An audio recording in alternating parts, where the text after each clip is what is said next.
you know, it's me, Steve the Magical Cabbage Bruce, here, and I'd just like to tell you all that I've had a fantastic 3 years at the club. I'm the greatest manager Newcastle has ever had, but unfortunately I will be parting ways with the club, possibly on my way to Derby if my good friend Mike Ashley buys Derby County, and Steve Agnew and Stephen Clements will also be joining me there. But I am a local lad, I am a fan of Newcastle, I will always be a fan of Newcastle, I will always be the greatest manager Newcastle has ever had, and I will see you in the stands as a fan, also making my tactical analysis whilst enjoying the games with all you fans. So until we meet again, this is Steve Bruce, the Magical Cabbage Bruce, signing out, saying away the lads, and I'll always be there with you. Goodbye, farewell.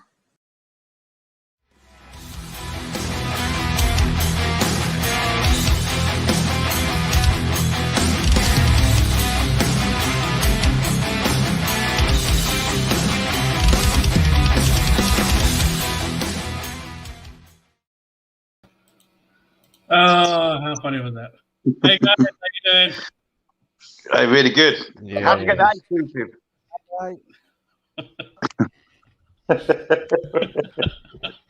Dear me. Pray for the rivals.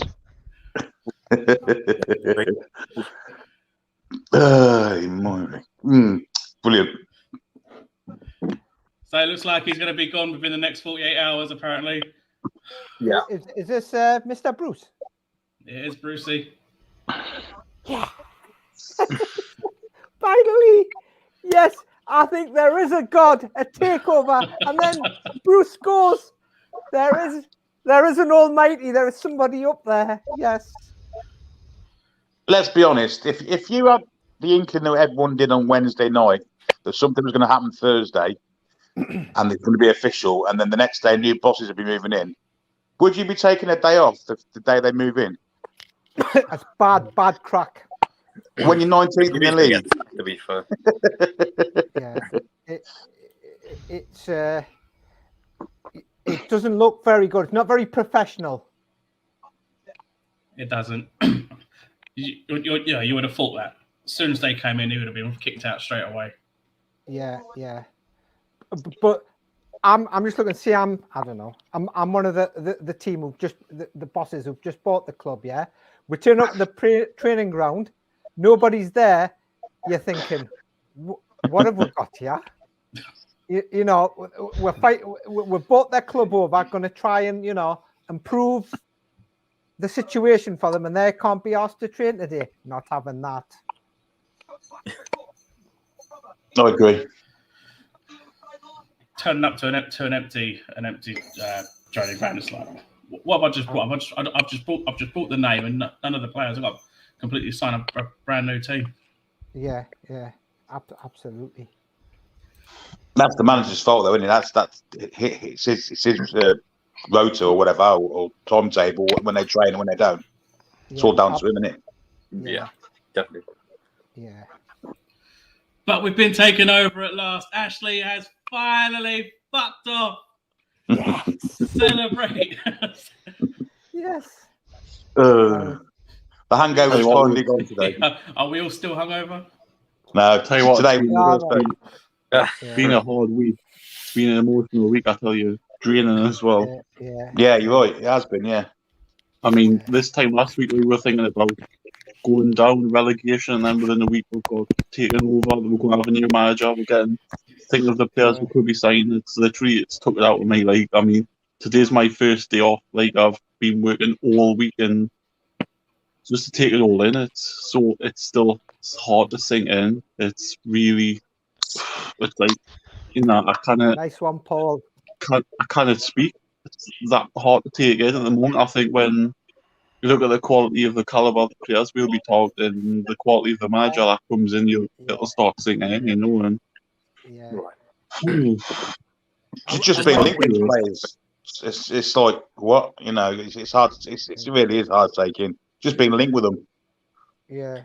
So the one I see this morning is like Icardi is linked to that. Wow, okay. We're going that far already? Jesus Christ. Yeah. I think it's just starting to hit now, really. The first couple of days after it happened, I couldn't believe it, but now I'm starting to take in the realization Newcastle United are the richest club in the world. But like I said, Steve Bruce, he's going to get sacked next couple of days. There's so many different options he can bring in. I mean, it's going to be interesting to see what we do, but well, what a time to be in the Newcastle fan, especially after that shit last week. Oh yeah, absolutely. But I would say ups and downs. That's football, isn't it? 1 minute you're thinking, oh dear. Oh yeah. Was it now Sky Bet Championship? 48 games. Yeah, we come, and then next minute, woo! We're gonna buy Mbappe. We're gonna buy Haaland or whatever. Oh, that is gonna happen. Whoa, calm down. But, obviously, I'm like you, feet on the ground, knowing that it's gonna take time. Rome wasn't built in a day. And I think what's the best part about this that's starting to sell in is that all the I guess we could call them rival fans. Some of them are so salty, and I'm just winding them up on Twitter, man. I'm just sending them gifts saying, din ass pal, and then they're just all salty, man. It's the best thing. Yeah, I like that word, salty. They certainly are salty. Oh, they are, especially I honestly wouldn't mind starting a rivalry with Tottenham because I just don't see anything good about them, man. Besides a stadium, they got the worst owner. Daniel Levy makes me as mad as hearing Bruce or Ashley's name. I cannot stand him. Yeah, he's the main person. He's the main person. Yeah, he's the main person trying to stop this takeover. Now, he's crying. I mean, and that's why, because he now becomes automatically the worst owner, isn't he? Now Ashley's fucked off. Yeah. He's taken Ashley's crown. He's leapt to the top of that wanker league, isn't he? Yeah. That's not a bad shout for Matthew for that signing Jimenez for a striker league. It's not a bad shout at all. From Wolverhampton, Yeah. Happily take him. I would as well. He is quality, that guy. Strong, fast. Yeah. Good Clever. pass, clever as well. Yeah, I would definitely take him. The thing is, don't the Rubens have something in Wolves as well? I don't really want to think about players too much until we get our manager figured out. And you know who I want? I want Antonio Conte for me all day. I don't see why we can't get him. Yeah. That is proper passion on the line on the touch line from Antonio Conte. Oh yeah. He'll be yelling, screaming for us. Yeah, absolutely. And he'll have the players on pasta and cannelloni and all that. Yeah, I'm sure his interviews will be quality too. I hope John's not watching this stream because I think he'd have creamed himself. He talking to bloody Conte. I don't think he'd be able to contain himself. Knowing Johnny's probably got Strictly Come Dancing on repeat again. Man. He's probably doing a watch along with it, isn't he?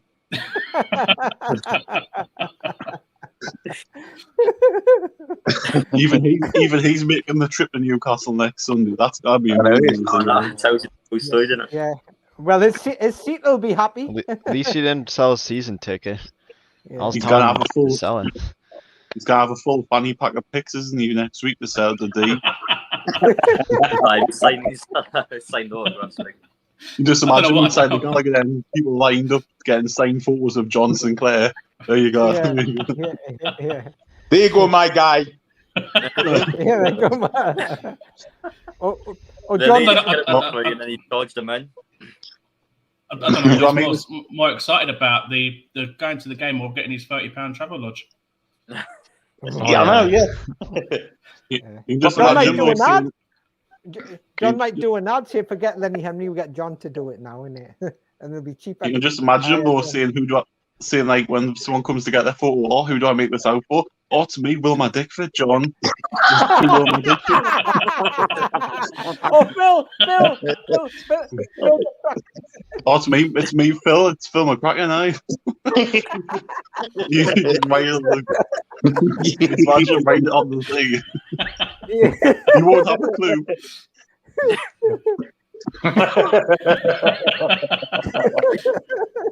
I'm still waiting for my photo, so I don't know. I'm still waiting for mine. If Wilson is back for Spurs, I think we'll win. I reckon we might get a result regardless because that stadium is going to be. Oh man, I might have to call him sick for that day. I need to see that game. I think personally, the whole team with what's happened, you'll see a raise in level of performance. That's what I Definitely. feel. You know, because No, they all 100%. because all that squad now will be in last. I'll feel like they're in last chance saloon. Yeah. And there'll be no only one- negativity in the stadium, will there? It'll be Yeah. pure positive. They will Kevin Keegan out or whatever. The ground's going to be bouncing, and it's all going to be for them. Yeah, absolutely. The ground will be bouncing. And what I like as well is what you've just mentioned, Keegan, there. The fact that the new owners have got in touch with the legends, and I think that is. Yeah. I've heard Yeah. Terry Mack's been approached as well, hasn't he? They're going to get Terry Mack on board. I know he's poorly and what have you, but I think that's a great gesture to do that. I think it is. Well, it reminds you just of the only comparable club I've seen do anything like that with keeping the legends on is probably Bayern Munich. You know, with Rummenigge and Paul Breitner and I don't know if Beckenbauer's still involved, but that's how it should be. You know, Oliver Kahn is as well. Like Oliver all these Kahn, people, yeah. Yeah, that's right. Oliver Kahn, but yeah, legends. I think at any club should be respected. Don't just say, "Oh, all right, they were the past," but no, example being Keegan and Terry Mack. We saw some of our best years with them. Let's face it. Absolutely.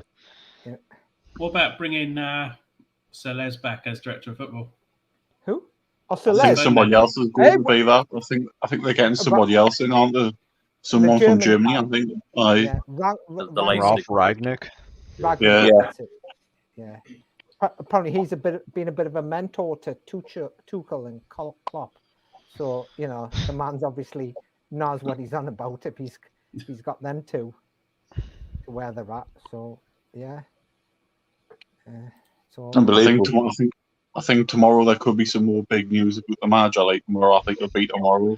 Oh yeah, I think even now, like I'm constantly refreshing my. Ever since Wednesday, man, I've just been refreshing Twitter nonstop. And I think Jones will be taking train tomorrow as well. I don't see him doing anything. Yeah. Bruce does not survive, man. That'll just be the fucking cherry on top. Yeah. There's no way he survives. No way. No, he doesn't No survive. way. No. Can you imagine the atmosphere with all the positivity on Sunday when Amanda Staveley and Mayerdad and the Rubens come out, and then the teams come out led out by Steve Bruce? It's going to be flat as a fire, wouldn't it? Oh yeah.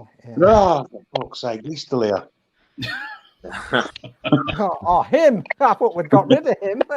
He'll be sacked tomorrow. Then he'll be on TalkSport on Tuesday, man. You just know you will. Oh God! I can imagine. I bet Sky Sports get him in as pundit if he ain't manager. I betcha. Yeah. How long do you think Johnny's got left?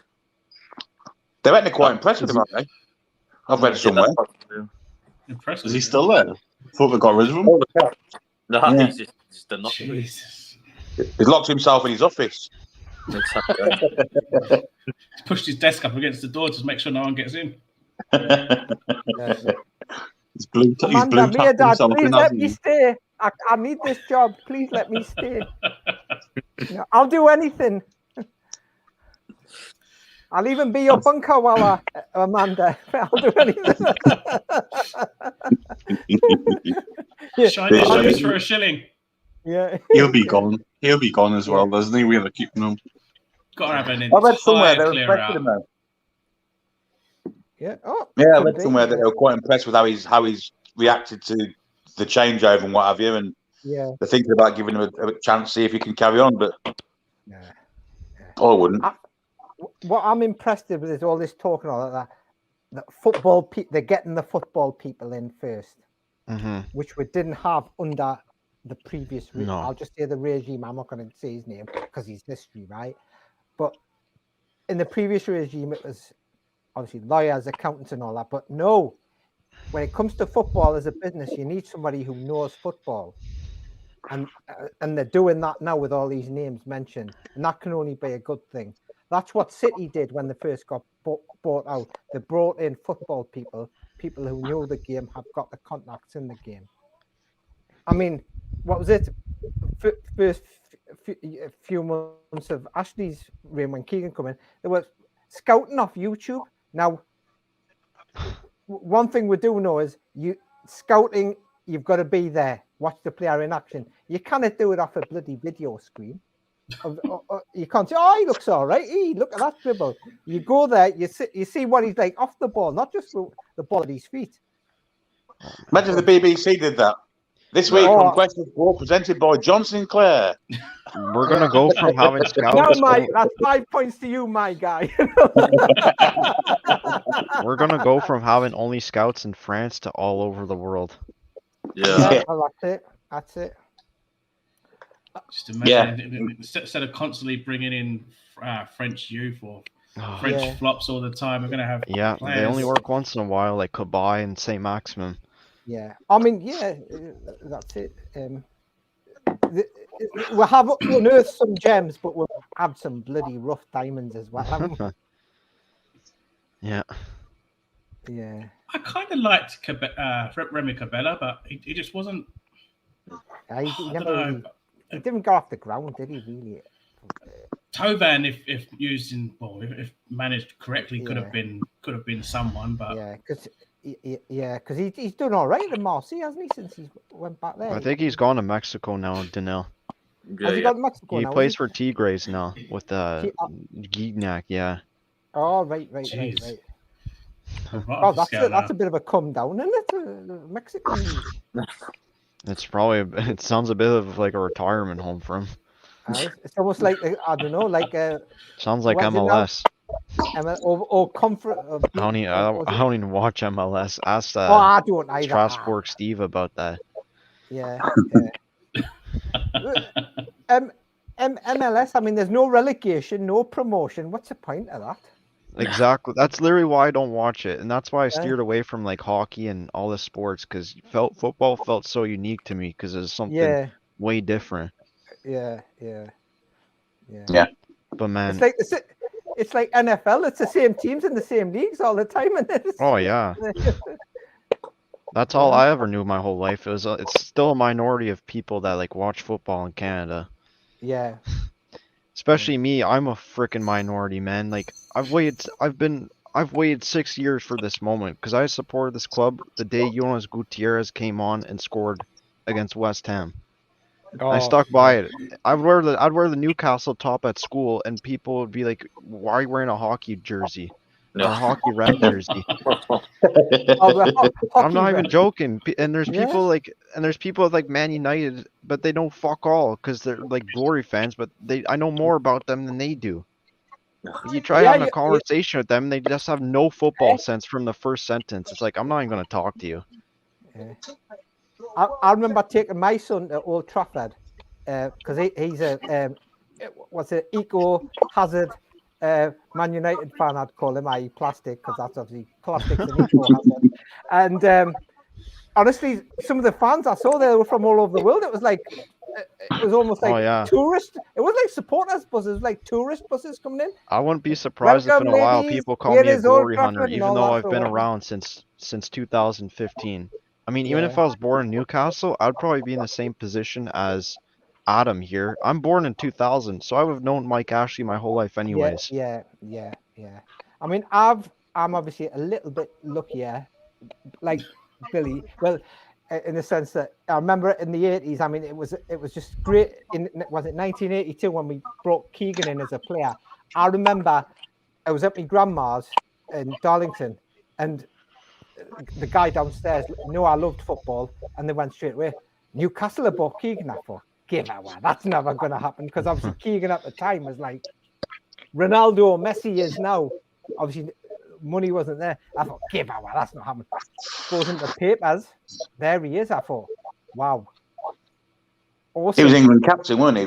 Just after the World Cup, wasn't it? In '82, he was like England captain, and then Bobby Robson took over and like dropped him, didn't he? But yeah, he was England captain when he signed for us. Yeah, he was. Yeah, that's right. And obviously, he came here, and he that was one few years where he transformed the city again, because we had the best player in England, one of the best players in England, European Footballer of the Year twice. And it was great. But one thing, he got it. He was one of those who got what Newcastle was about. Definitely. He got it. And that's what it's about. I think whoever takes charge of this club into the manager needs to be told needs to sit down with the legends and tell them. And they've got to tell him what this club means, what it's about, what is, what team. I can honestly look. The thing is, I've realized too is that it's easier to attract managers than it is players right now for us. Yes. Because I think the only thing Antonio Conte would be looking at for like a suitable job is one, if you're in a top league, one, if you'll actually back him and he's got some kind of authority over transfers and a say, which he'll get that, plus the money. I mean, it's literally a match made in heaven for us, I think. I think for players, it's just way down the window because, people like Haaland or Mbappe, they're playing champions, like the young up and coming players that are already in Champions League, they want to be there for the rest of their life. The only kind of players I could see at top level come to us is maybe someone like Isco, who's won everything at Madrid, and he could come to us for a new challenge, or someone that's just fallen like out of order from like or it's like kind of like squad players at like these Champions League clubs. Those are the kind of players we can go for. Yeah. Somebody who wants game time. Somebody who wants lots of game time. More game time than they got now. Just like Donny van de Beek, like I think he's pretty reasonable and realistic for us at the moment. Yeah. But in terms of manager, there's not really much light with managers in football anymore. Look, a guy like at his best, he has a Liverpool. I mean, in terms of manager, the money's there. I just think anyone would come, to be honest. Exactly, Budget there, so I mean, there's ambition and there's a reason why he should come. But in terms of players, they will need to be realistic for a couple of years, and eventually, whenever the training ground sold, whatever, we're getting decent places in the game. Well, I mean, that's when you try and look out for these other players. But in terms of now, though, I'm really intrigued to see who we get in. I mean, there's so many options out there. But who do you guys think we're going to get in? I honestly think we'll get to Conte. Yeah, I mean, if you attract a top manager like Conte, then you're going to attract the top players as well. Then the players will come. Exactly that too. They'll follow. Yeah. That's why I don't want to go into names right away, because I want to know who the manager is and see what kind of players he plays with. Like if we get Antonio Conte, we'll be expecting 3 or 5 at the back all the time. But this is like an unreal level of football compared to like 5 at the back that Steve Bruce tried imploring. Because it was just copy and paste from Rafa. No, but imagine Conte like managing like Jeff Hendrick and all those players at the minute.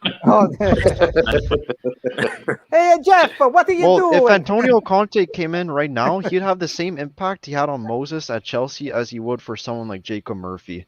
I don't think that's definitely improved on them. Yeah, raise his level. Yeah, that's it. Raise the level. Yeah. Who do you think would take us forward? Do you reckon we need an English manager, or do you reckon a foreign manager would be the ideal way to go forward? I don't think it matters too much, to be honest. Like, just as long as they know how to spend the money and know how to get best out of it. Obviously, in terms of English managers, I think Graham Potter's a big one at the minute. I'd see talking about him. I would love him at Newcastle, but again, more players like managers like Conte out there. Even I mean, like you just would rather get Conte, in my opinion. Absolutely. You see Arsenal fans, for example, begging to get him in, but I mean, in terms of Newcastle, I mean, there's a natural reason to come to the club now, and I just think. Hey, if we go out and try and get him, I think we could honestly get him. Just imagine how much of a big FU to Arsenal that would be if we were to bring him in. Not just that, like Spurs as well. Remember, they missed out on him. Even better, man. Salt right in the rooms. Fuck Spurs. Totally agree. But I didn't realize John had so many pictures. I mean, I see more photos. Might actually go and ask for his autograph on Sunday now. I wonder if he's doing like special poses in these pictures, like be doing like hello ladies. It's just like a mankini or something. Though. Oh no! Snoop Dogg pose like this. You just imagine it, unless he ends up turning up late and the match has already been played and finished. And he thinks he's there early. He's still dusting down his seat. John, it's full time. Where's everybody going? John, it's full time. Thought you're talking to level 7 David. Oh my god. Did you guys hear last week on John's channel? This guy was trying to tell us that he'd want to get Mikel Arteta. This is when we got the takeover.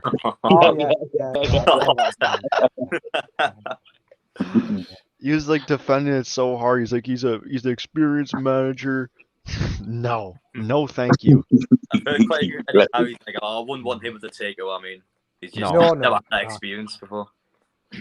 Arteta number 2, not a number 1. That's mine. I said I would take him as a coach, but not as a manager. Yeah, that's it. Yeah. Yeah. I thought you meant that was your second choice to begin. I was like, I hope not, but it'd probably be 12th choice like Bruce was. Yeah. I honestly wouldn't mind Lampard. I'd say is my number 2, just because like he did so well at Chelsea, in my opinion. And if he comes in, we could expect to like buy some youth players. Like if he comes in, I feel like we'll go buy Callum Hudson-Odoi or like someone like him from Chelsea, like a quality right winger as well.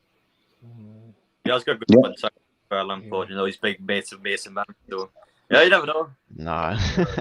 Lampard will be good for our youth as well. I would say they'll learn a lot from it. He'll bring the youth on, because I'm sure there's any under 23 lads. Because you know, listening to somebody like that who's won a Champions League, who's who's been there, done it, can only be good for the the young lads and the under 23s, etc. Yeah.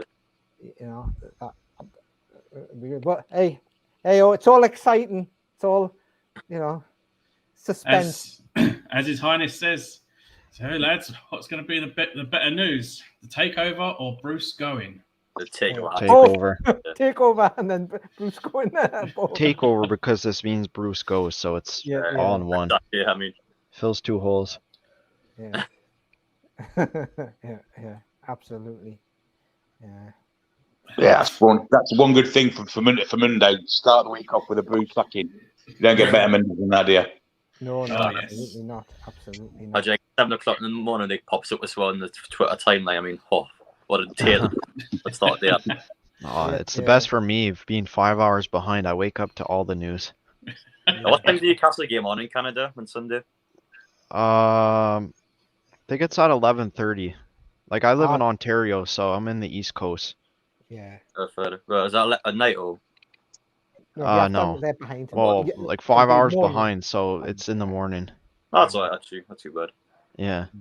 At least I don't live in Asia, man. That'd be Asia or the fucking Pacific, man. Like I'd be waking up stupid o'clock.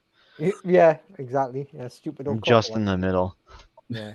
A bit like when we have to wake up for the boxing, it's like stupid o'clock here. Yeah. Good. Yeah, 6 o'clock this morning I went to bed. Good grief. Some fight though, wasn't it? I haven't. I've caught the result. I'll have to watch it because I was watching a video of his knockouts from when he first started. I tell you what, he's always had that dynamite as Tyson. I've seen some overweight fights in my time, but I ain't seen one better than that. It's a fantastic fight. Yeah. Steve Bruce is out the door, and Ralph Rangnick is coming in as sporting director.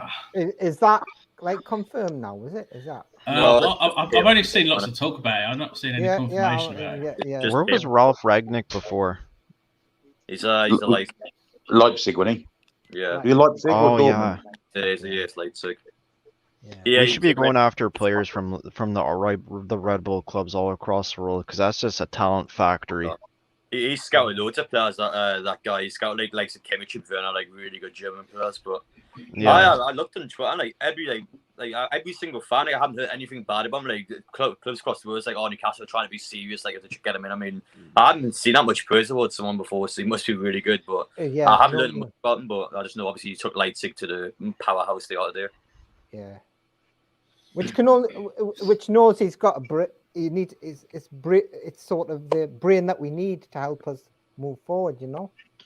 Well, you know what's going to be the best part is we're going to go from Mike Ashley and Lee Charney to like 20 plus people, and like hundreds more behind the scenes. Yeah. Has to be the biggest upgrade in football, I say. Oh, absolutely, yeah.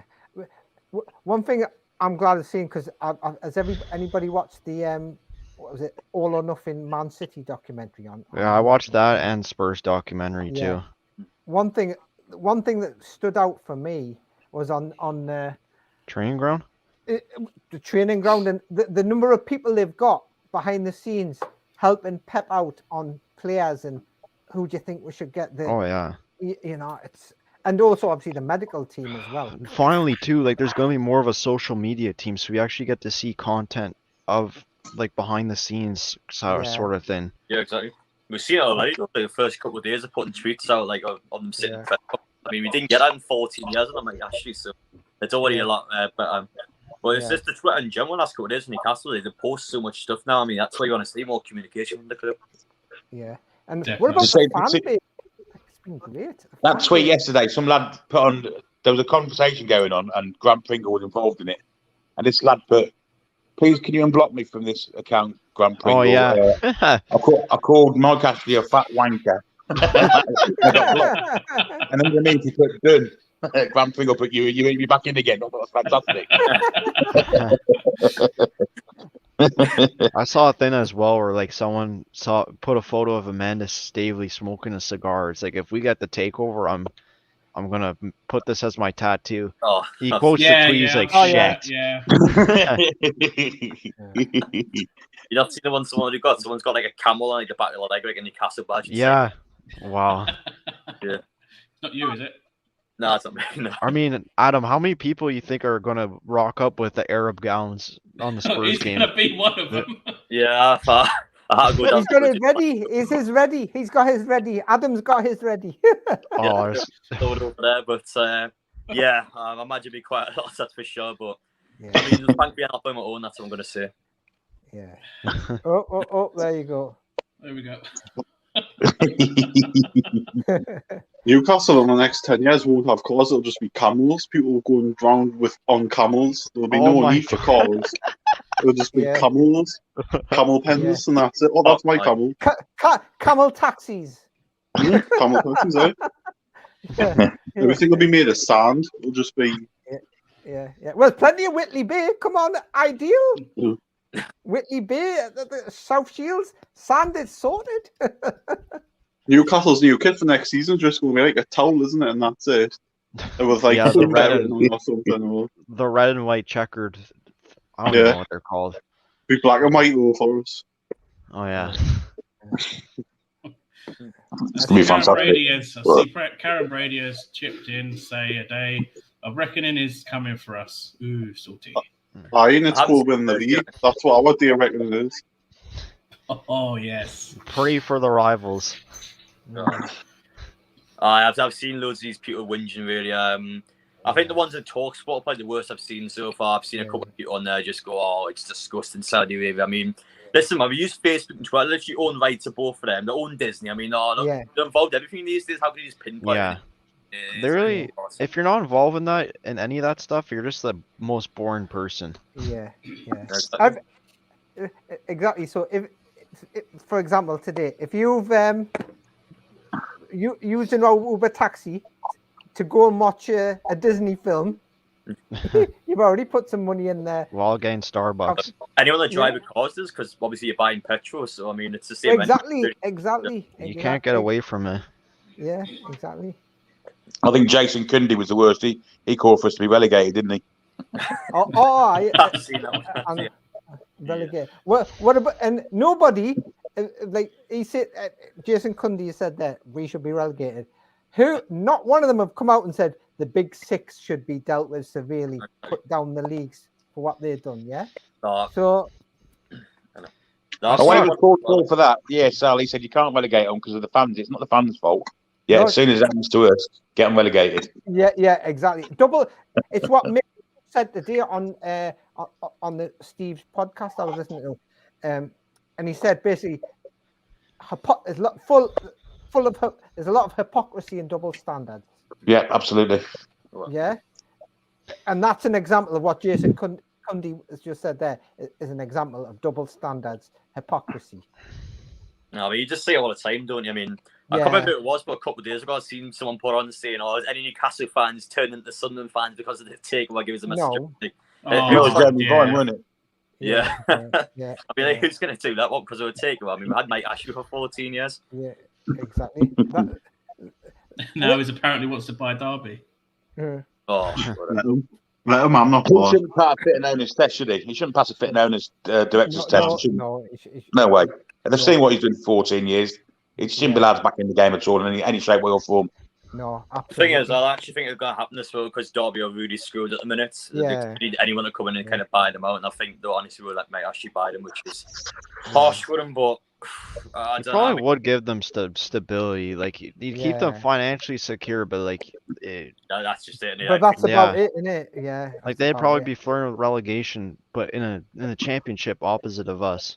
The thing with Derby is they never really looked like getting promoted to the Premier League last 10 years or so. So Well, didn't they come close with Lampard a few years ago? Yeah, they did. That was the one off that one they got the playoffs. Yeah, but he could invest a few quid and get them promoted, and then do the same thing with them, couldn't he? Yeah. The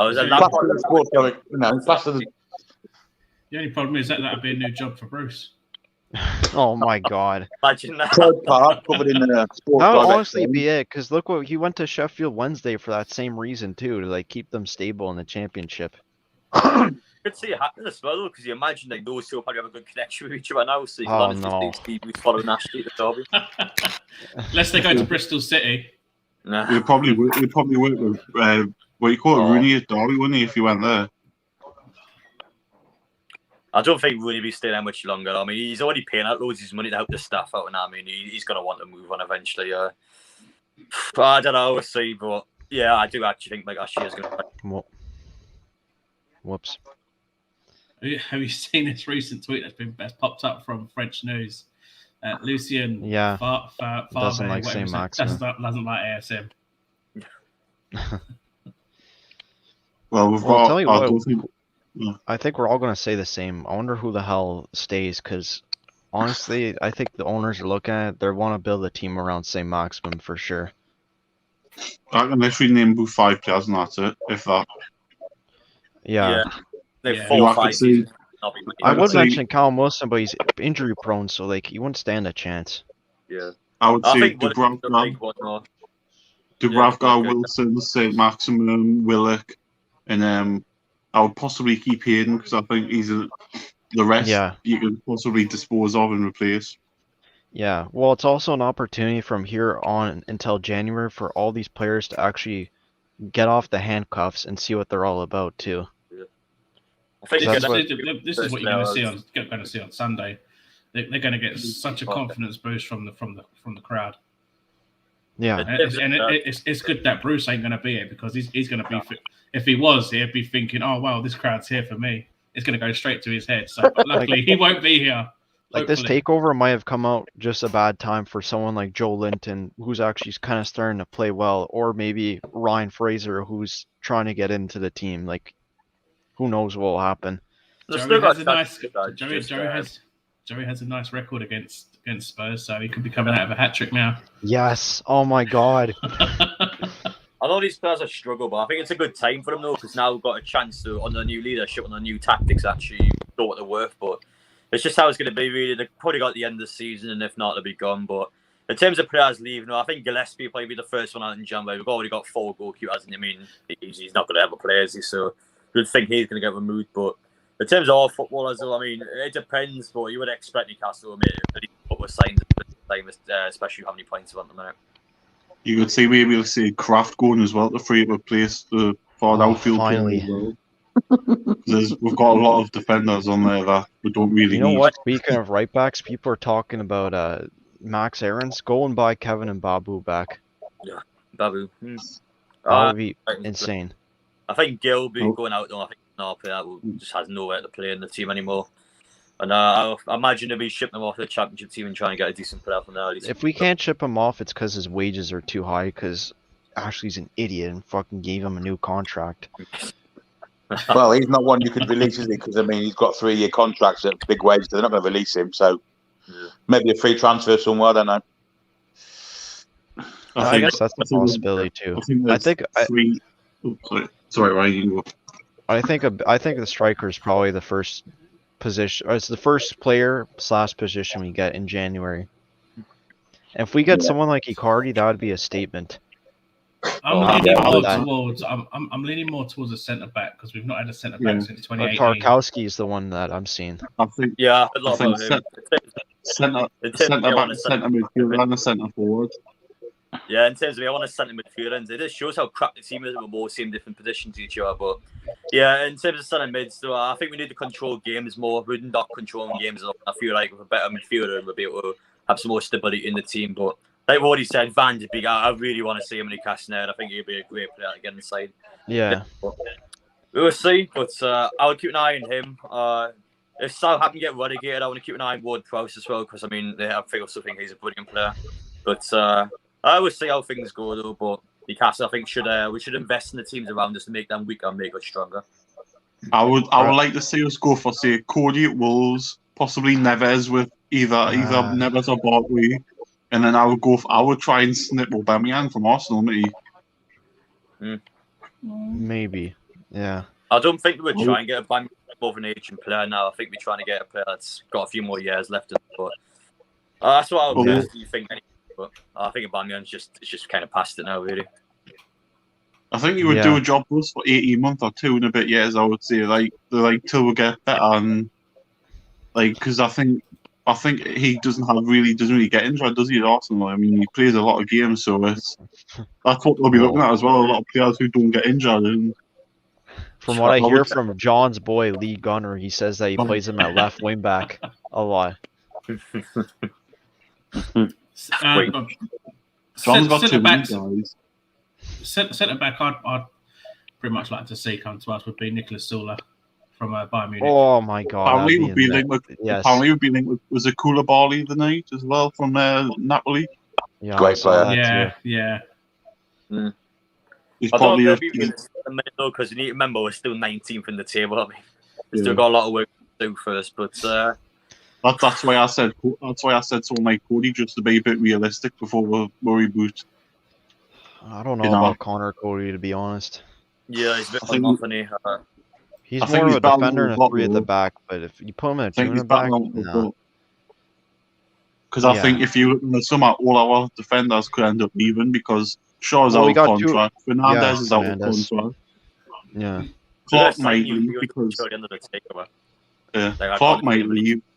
There's only Lascelles left, and that's it.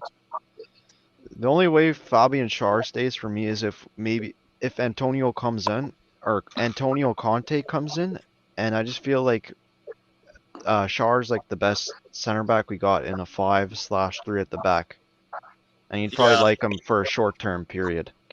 I think the front half are too slow. I think the likes of Lascelles and Clark. Imagine having a 3 back to get destroyed, but I think Shaw's quite a diverse player. I think he's one that would definitely be really good at a player like that. I think Lascelles is safe just for now, just because he's captain. But man, I want this guy to just do well under a new manager, because nothing would be better than him to lead us back up the table as him as captain. Yeah. Even though he's been crap lately. Yeah, we know why he's been crap, don't we? Yeah. I think we literally need that captain signing. I know Lascelles is one, but I think we're lacking a few players that, apart from really Richie, we haven't really got a vocal player on that team. It's a bit. Yeah. I think Richie's on the chopping block too now as well. I think he'll go in the summer. I think we'll keep him in the summer and see. Now might be a time to give Lewis a run in the game with a new manager, a new idea. It might be worth giving him a chance because we can't have him sitting on £12 million players sitting on the bench. I mean, literally. And he's already come out and said how unhappy he is. He wants chances, or he wants to go. If we're not going to keep him, might as well get rid of him and get some money for him. But I'd rather keep Lewis. I'd rather him being played in his actual position. I can't see a new manager playing Richie left back. Like I think definitely go towards Jamal. If and when a new manager comes in, I think I can see Richie only coming on as an impact sub. Yeah. I think so. Yeah. You know Did I see Lewis get sent off yesterday for Northern Ireland? Yeah. I heard about it. Letting a throw in. For what? Not taking a throw in quickly. Oh my God! Was it a straight red or second yellow? Second yellow. Oh. I don't know why he would do that on a yellow card. Like it was obviously going to get another one, but exactly. It was a bit sort of stupid, wasn't it? Taking your time over through and knowing you're still on the boost effect. Well, Bruce tells me to play this fast. Oh dear. The thing I think we also have to take into account is when the new manager comes in, the fitness is bound to improve because they only train 2 or 3 times a week. They're bound to be doing that a day when the new manager comes in. At least they're not going to like it. How long do you guys think it'll take for a new training ground to be built? A few years at least. Depends how long it takes. Well, I mean, they got all the money, so they could just speed up the whole. They could make the quickest process ever too. It depends on how fast the helicopters can get to Man City to airlift their training ground over. Oh my god! I personally think they'll build a new one. I don't think they'll keep the bent one. I think they'll build a new one. I agree with you there. The thing is, they'll have some like food bank center or something. They'll have to draw it all up. They'll have to find a location. They'll have to get planning permission and things like that. That's probably what they did this past weekend. No, but have you ever been to the training ground? Though? Like, it's just in the middle of nowhere. Like, that's not where like a Premier League training ground should be. It should be like well known. Yeah, like, be able to see it anywhere really. It's just next to Blue Flames, isn't it? It's just like in the back alley. Like, it's yeah. I did my level Dodgy 1 area. at Blue Flames. I did my level 1 at Blue Flames, and I remember all the cars used to come in of the players and all that round the back, and that's how I remember. Yeah, it isn't, as you say, it's not like swanky as such. It honestly looks like my elementary school growing up. Yeah, it's not wrong. But I mean, yeah, in terms of Blue Flames, actually, I'll be going out them all watching the 23s. Be quite interested to see how the youth players play now to take off. Because I mean, they've been crap for weeks, so be interested to see if they kick it on or not. Yeah.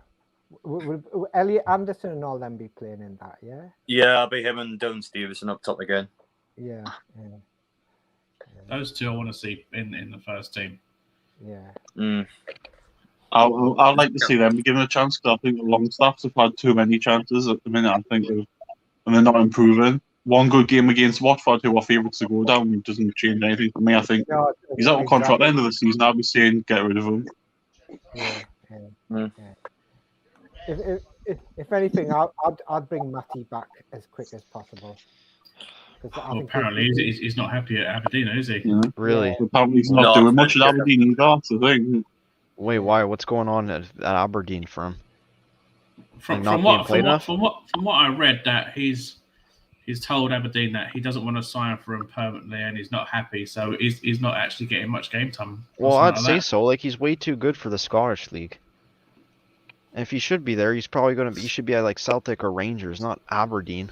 No offense. I mean, there's still if that's true. I'm not a big fan of his attitude there. Because surely you just play your loan spell, then you say at the end of the season you don't want to sign from like saying that what a bump for 2 into the season. I mean, it's just always going to create bad blood in the dressing room. Yeah. I'm sure John would love him at Celtic League. I consider him there. Was it their 10th in their SPL or something? I used to do archery at what is now the training ground. Ooh. Okay. We're Benton. We got 24 hours to go there again with your bow and arrow, Dave. You got a chance to get in Bruce. You got 24 hours left. Yeah. I don't think Bruce will be on Tyneside. I think he'll be down. Is he still abroad? Is he? Has he come back off holiday? I don't know. I don't know if he went. Nobody knows where he is. That's not holiday this time. Nobody knows where he is. That's the thing. It's like all the press are going to be like inside his house, ready for him. They could come out tomorrow and go, "Well, you know, I tried my best. You know, it was the best day of my life, and you know, I've just been given £8 million for being so." All you got to do, Dave, is when Bruce comes out, ask him to hold an apple above his head whilst he's walking, and then you got a moving target. Yeah, get Dave to shoot him. He's an archery expert. A toxopholist. The thing is, though, how stupid is that? We pay £4 million for him, but yet we can't release him till we pay £8 million. Where's that might actually supposed to be a good business, man? That's the full stuff, though, isn't it? That's not just him. That's him and the Agnew and Clemens as well, isn't it? Yeah. Still a lot of money, mind, isn't it? Them pellets. On my way, Billy. On my way, Billy. It'd be like Deliverance. They'd be like, I seen Deliverance with Reynolds in the band with his crossbow. John Voight. Yeah, John Voight. But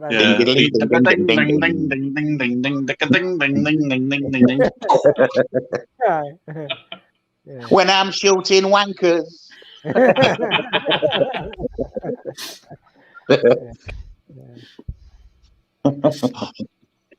Honest man, I still, I'm like, you can tell I'm a bit flat on because I still can't believe what's happened. It's like,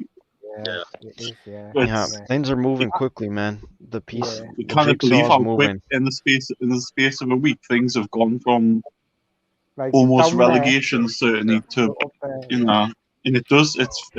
I'm not for like I don't know what to say because we never. I mean, yeah, I was alive when the Keegan things in Robson happened, but this is completely different. This means we're the richest club in the world out of everybody. You don't know what the times over. Everybody in the world knows us now, you know. Yeah, we're the freaking. Everyone's watching us now. Well, that's the thing, and I mean, but that's the thing. I mean, this takeover happened with space of 2 or 3 days. Whereas last year it took about 5-6 months during lockdown. We heard nothing about it. I mean, the last time we really broke world transfer news was probably on the same shoe on '96 for World Record 3. But now, I mean, that's richest club that ever exists. I mean, everyone in the world will be talking about Newcastle, and it's just mental saying that. Yeah, it is. Yeah. Everybody will want to be our friend now. Yeah, exactly.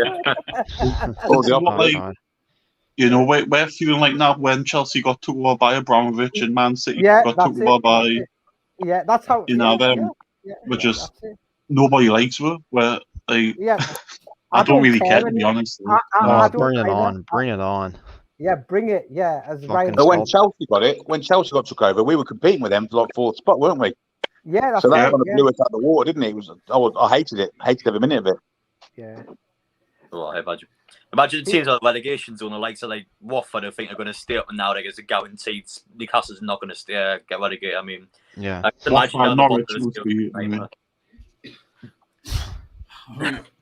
it's the first season I've actually done like a league prediction, and now that's all good shit now. Yeah, I was honestly a bit optimistic, and I thought we would survive, and that's looking pretty likely now. I think I put 16 for us. They're going for us to go down now, aren't they? I think though we've got to be realistic. We've still got a long way to go to get to January with these players. Like, no matter what manager comes in, it's going to take time for him. We're not going to win straight away. It's going to take time to get them fit, get them up to fitness, get them drilled, get everything right. And then I would imagine as soon as he comes in, they're literally going to be talking about who do they want to sign in January. They'll have a list ready. Yeah. But you've got to think though, as soon as the world found out that we've been took over, players are going to think. Then a man that came out and said 5 to 10 years, I want the league. Players are going to think, ooh, you know, I want a piece of that. People around my age are probably like, okay, I gotta keep up this performance, and then when I'm like 25, like I can move to Newcastle or something. Yeah, that's it. Even Harry Kane's boy sitting there thinking, "Oh, Newcastle, Man City, I'll break shoe as regular playing for Newcastle." I mean, there's that, but I feel like Harry Kane wants to. Harry Kane's like got like 3-4 years left. Like he wants trophies. Like the most we'll get during that time is like an FA Cup or something. I think we would take that. Exactly. Just that you want him anymore due to his age and obviously past injuries. I think he's at that age now where he's just, what was he, 29 and something, £150 million player. Like, why do that when you get someone like Haaland for like 50 million who's younger and potentially in the future? I don't want to. I'm so sick of seeing these Mbappe, Haaland, and Vinicius Jr. Photoshops in a tune kit. Like they're not coming. They're not exactly. It's not happening. Like, not yet anyway. I'd definitely go and put in a bid for Bellingham. Yeah, that would be a proper statement signing if you got him. Proper statement signing. They're a young player. 18 years of age. Doesn't he play in St. Maximin's position on the left wing? Yeah. No, he plays centre mid. He plays left back anywhere. He's right there. Anywhere on the pitch. You can't actually say you can play him out left back. He plays everywhere. Really? He's that versatile? I didn't know that. He was left back for Birmingham. Yeah. Steve Bruce will play left back. Yeah. Well, he was left back when he was at Birmingham. Yeah, he's Steve Bruce's dream there. Yeah. Too bad you won't get him. Yeah. He'll probably play him in goal anyway. Yeah. He ain't played there. Yeah. Well, I thought I'd just try him out in goal. Yeah. That's a fair comment off the king. We need to remember. We need to, that. We all agree on. You know what I'd honestly love to see is if we get the right signs in January and we go all out to win the FA Cup. I wouldn't mind that. I would. Oh my god. I don't know if they'll be likes of Burnley and Norwich still to play in this first half of the season. I mean, we can't beat those two. I mean, we are going to be in the shit, but we're at home as well. Yeah. If we go in Christmas time with about 15 points, so that'll be all right. I mean, all you got to just get 20 points in the second half of the season and be able to do that with the new team we have. Yeah. We're home for the first games as well against them. And is it last week in November, beginning December? So 6 points have to come from them games. And you like to think we'll have a manager and the players will be fitter. Everything will be a buzz rather than like what it is now, where you think, oh shit, don't really care. Imagine like a team like Norwich, who's St James's Park, will take. I mean, what chance have they got? They're going to have no chance. I mean, if we can't beat a team like Norwich, it's going to be one of the worst teams in Premier League history. I mean, well, we deserve to get relegated. It's that simple, really. Yeah, I agree with you. And that's Norwich on the 1st of December. Yeah. January, we'll be sorted out by then. Before we have one heck of a Christmas.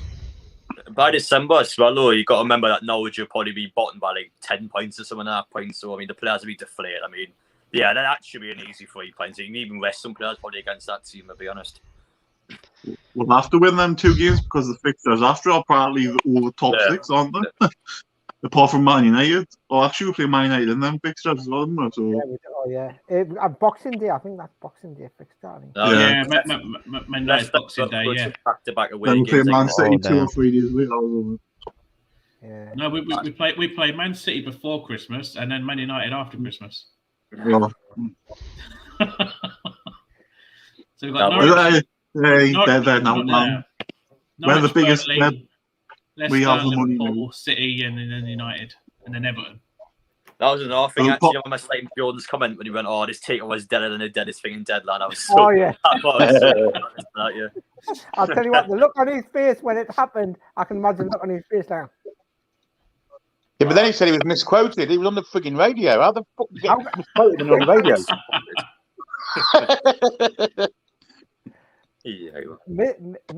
Misquoted is when you have a journalist taking notes from you. Yeah. Misquoted. There's literally got video evidence of it.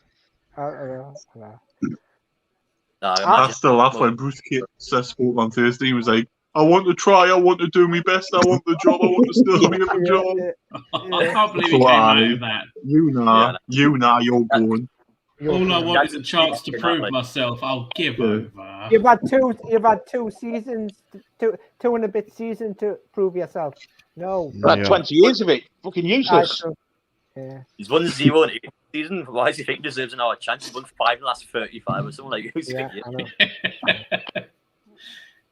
Coming up to his 1000th game and he's like only won about 300 or something like that. I absolutely laugh at that. I find it absolutely hilarious. They're going to sack him on 999 games. 999. He definitely needs an ambulance. Have game 1000 for Derby. It's like. Look at this amazing tweet I just found. I've seen that one. Yeah, that's good. Pray for the rivals. Yeah. Is that your saying now, Ryan? Instead, trust the process. It's pray for the rivals. That's my new. Well, I got it from some Chelsea fan like a year ago. I'm gonna stick by it. A proper Chelsea fan, Ryan, or another eco disaster? No, I think he's a proper one. It's just some guy named Monstar, if any of you guys know him. I know. I saw him on the football terrace one time. He just came up with a load of gas and like optimism. He's like, pray for the rivals. You probably supported Man United 3 years ago, man. Well, you know what's funny? I saw a clip the other day of from Newcastle Fans TV of some guy from Newcastle. He had the Geordie accent, and he freaking has a Man United kit on. And Lee's like, first of all, we got a question you here, buddy. What's with the kid? He's like, well, first of all, I'm just a normal Man United fan that's not from Manchester. I'll tell you a story about that, actually. So I went down with the Wolves with Paul, and pretty much we went like the service stop in Wetherby. So pretty much I'd say just before Leeds for you, Ryan. But like pretty much it's like there was coaches there, Man U fans must be coming down from Gateshead. They're going to Old Trafford for the match. I mean, it's disgusting. I mean, all these glory hunters going down, but yeah, I went down to Man U. There's honestly more coaches there for home fans than away fans. It's like how many tourists go there. I mean, in a few years' time, when we're winning stuff, there's gonna be more fans in London than there is at fucking Newcastle, Geordies. No. I'm still the only one. There's a few people. Yeah, there's people like, well, and you know they're from London when they just say Newcastle, so it's like, okay. But we'll give you a pass there, Jason. And same with a few others I've seen on. Yeah. Oh, I've already seen some of them on Twitter, actually. I mean, Newcastle put out a tweet today about Jackie Milburn. I've seen some comments saying, "Oh, who's Jackie Milburn? Is he a good player?" I mean, that's the sort of comments to get put in his name. Yeah, it's just meant to see them like. I was going to say, you know straight away that bloke is definitely knows now. So he says, "Who's Jackie Milburn?" Is he a good player? He's good. Yeah. Who's he play for then? Yeah. I mean, that's one thing about our fan base. We know our history. Oh, I watched a Man U fan in some fan channel, and he didn't know who George Best was. I mean, I couldn't believe it. No. Yeah. The thing is, though, with Newcastle fans, that's all we've had is to look at our history the last fucking 14 years. Yeah, true. I have to. You know, you don't watch Match of the Day on a Saturday to see Newcastle when you watch the fucking big match we visited. Yeah. On the I think we won that yesterday from like I go abroad. I mean, you wear Newcastle top, like you just get loads of people from the different countries going to go, "Oh, Shiva." That's all I say because Newcastle tonight. Yeah. I took a photo of this on Thursday. So on Instagram, Newcastle had 725,000 followers. Today, it's on 920K on Instagram. Yeah. I mean, I think in Twitter it was 1.7K. It's just outside 1.9K now. I think. Yeah. They're coming in thick and fast, but I mean, just watch any Newcastle channel, for example, like the amount of views people are getting now from like people. Oh yeah, everyone's benefiting from this, man. Yeah. I'm not. Oh, you will eventually. You will, mate. You will. Definitely will. Yeah. I'll start blackmailing people just to come over. No, what I've started doing actually in my videos now is I put like so I had the title and I put the hashtag and then the little Saudi Arabia like message come out what it is again, but. Like, everyone puts like Newcastle tweets, so I mean, if you start doing that, then maybe make a new viewers in. Oh yeah, I guess the hashtags actually help. Yeah. I couldn't believe it on was it Thursday night where I got in from work and I saw you, Adam, James, Jason, and Barry at midnight still doing a show, and I thought I just got in from work, and I thought this is mental. Yeah. I was like on John's channel early. Oh my god. And then I watched Paul's stream. And then straight after that, I see Adam was live. I'll just pop in and say hello. Next minute, I'm on the channel. And then talking way into the early hours of the morning before finally leaving. I go to bed, have like 2 hours sleep before I'm up ready for work. I went to the stadium for, but I was so drunk at the stadium. I had to go home at like 7:30 or something. I was like, I'll stay any longer. I'm just going to be really ill in the morning. So how many beers did you drink? But I bought a crate of Cardiff from the Tesco. I mean, it was like £7 for like a full crate, but I was only had about 7 or 8 in the end because people were buying them off us as well. But some guy came up with he was like, "Oh, can I buy a can of coffee?" He was like, "Oh, sure." He just gives us £5. I was like, "Listen, you have a cup, I'm not going to charge you £5 for one can." He's like, "Oh, it's all right." I mean, I think some guy that you paid a £5 for a can, but I mean, that's just what people just couldn't shit really. I think the most wasted I saw someone was Rubenstein on Newcastle Fans TV. That was amazing to watch. Yeah, so I spoke to him the next morning. He was really hungover. Yeah, I did 3 streams one after the other. I think I had about 4 or 5 cans on each, so I had at least 12, 13 cans. Oh god, I only had my 2 Coronas because I had work that day. Yeah. I didn't have work next day, but I was hungover next day. Really bad. I don't drink the away games. Yeah. How swarming was it outside the stadium? Oh, really busy. When I went about 3 o'clock at that time, I thought it would have been like about 500 people there, but No, Yeah. my thing was like 7, 8 o'clock. Oh man, I mean, it was like I think it was someone said it was like 7,000 people there in the end. So I mean, it was really packed. I mean, when I left, obviously like the Sam Fender turned and started playing these instruments next to Bobby Robson statue. But yeah, I mean, it was just fully packed. There was just so many people. Like with cars that would go past, it would just play like local hero and stuff like that to get the atmosphere. But, no, it is incredible. Like, it's probably definitely one of my best moments being a classic fan. There's more fans outside the stadium for the takeover than there was for Man City winning the league. Oh, no.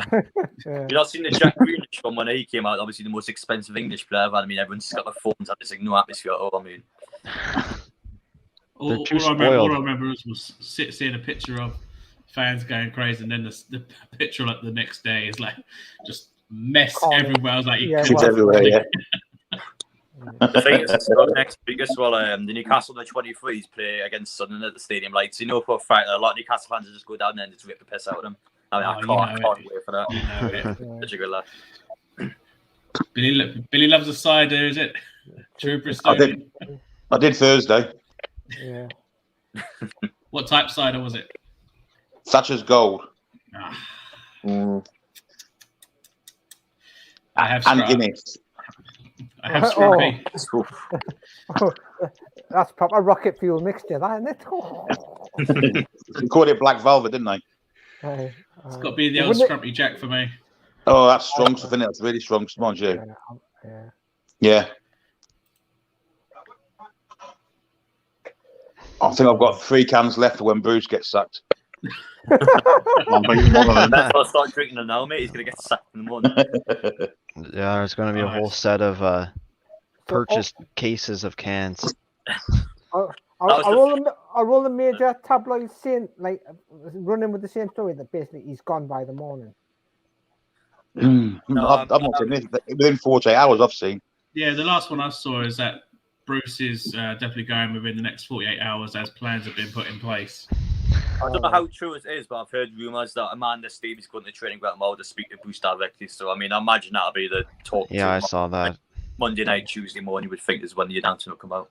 I tell you what, I wouldn't want to get on the wrong side of Amanda. No. I think obviously she comes across as a nice person, but you get on the wrong side of her, you'll bloody know about it. I can imagine that. Yeah. Seeming as he's being given booked till probably Tuesday at the latest to be gone, will they have a manager coming in at the moment he's gone, or will Jones be taking over at Spurs? I think they'll be trying desperately to get a manager in, but I think Jones will be ready to get them going. Yeah. I think a manager will be in before that game, but I think Jones will probably take leave for the Tottenham game. Yeah. It'll be probably next week. Next week before we know if we've got a new manager in. But for one game, we'll have a obviously Jones as caretaker. I mean, there's no guarantee Jones will stay after that, though. Yeah, true. And the manager might want his own. He will want his own people, won't he? Yeah. Yeah, that's a good point. That's true. Yeah. Well, if you remember, what was it? Rafa bought all his own backroom staff in, didn't he? And he changed all that. So and they were good backroom staff as well. They weren't. Yeah. Thing with Jones as well is like obviously if he does get released, I mean you can just go back to England because he's always got like a job ready for him. But yeah. Maybe he might be offered some kind of like youth coaching role. Maybe I'd love to if that's the best for him. He probably would love to because he's a boyhood fan too. Yeah. That's a good point. Like, I'm sure Amanda Stavely would be nice enough and willing enough to give someone like him a coaching role or some kind of role at the club. Yeah, well, I mean, Amanda Steve was obviously be paying good attention, but again, I mean, obviously he's their coaching staff at England got a Euro final. I mean, you wouldn't think that he's not going to just sack the bloke, are you? So no. See what I got in store for him. Well, we're punching around trying to get a under 23. Benzema has scored an absolute belting goal for France. Absolute belting goal. Who scored? Benzema. Who they playing? Spain in that Nations Cup final. It's 1-1 now. Spain just took the lead about 3 minutes ago. Benzema just equalised. Absolute. It's a belter. Oh. On Sky League, is it? Yeah. Big good fight, that'd be fair. Cool, blimey, that's an absolute storming goal. Benzema at his age can still do it. He's one of the older players I'd take. Like, I'm reading this freaking article from Marca saying that we should go in for people like Bale and Keylor Navas. Not Bale. Bale for me, no. I think he's finished. And too old. We need to think about building for the future. Yeah. We've got to The think guy probably wants to retire after leaving Madrid after the summer. That's just my opinion. Navas is just another Dubravka. Yeah. I don't think he also a priority at the minute. Like, we've got keepers. It's the defense, creative midfielder, backup striker, isn't it? That's the. Obviously, Coutinho, I've heard a lot about him, and you want him. I would just. Well, he's played for Liverpool and he's world class there. I think he could. Good manager and could actually get the best of him. I think his last goal is against us too. Great player at Liverpool, but he's seems to have gone a bit downhill since then, don't he? So I don't know. I'm not sure. Yeah. Well, he was injured the whole last season, I think. Yeah, he has got some bad injury issues, but I think Barcelona's a good team to get some players off. I mean, there's so many players there want to jump ship as you leave him, but I've seen other like neutral fans, I guess, have their opinion on it, and like I saw Rory from the kickoff say that he thinks we should go in for Ousmane Dembele. Oh, that's funny. You know, he's got to be the most injury-prone player I've ever seen. No, he's made out of glass, man. I don't know about that. Yeah. I think he's getting injured players. I mean, he's got really bad injury. Again, though, Barcelona paid like £130 million for him. So I just don't think Dembele's body language. It just seems like he can't be asked most of the time. I know he's an aging player and he's not the player he once was, but I think Piqué for a couple of seasons will be alright. Obviously he's a really loyal Barcelona player, so I couldn't really see him leaving. But I think Fatty and Pedri are probably unrealistic at the time. I think both of them. No, we're probably gonna stay at Barca for the rest of their careers. Well, they're letting Umtiti's up for grabs. They can get No. Wouldn't take Umtiti. No. No. Oh, not too sure actually. He's also made out of glass. That's true. He is, yeah. We've had enough of them made out of glass players over the years. The last one. Yeah, we have. It's Pjanic at Barcelona. He went back to. I wouldn't mind Isco, to be honest. Let's go. I've been much enough for Isco, to be honest. I know obviously he was a cracking player a few years ago. Isco or even Diaz, the third choice Dominican striker. Yeah. We were linked with him in the summer, weren't we? Yeah, briefly. We're going to be linked with so much more now. Come January. We're going to have more links than the London Underground, I think, after this.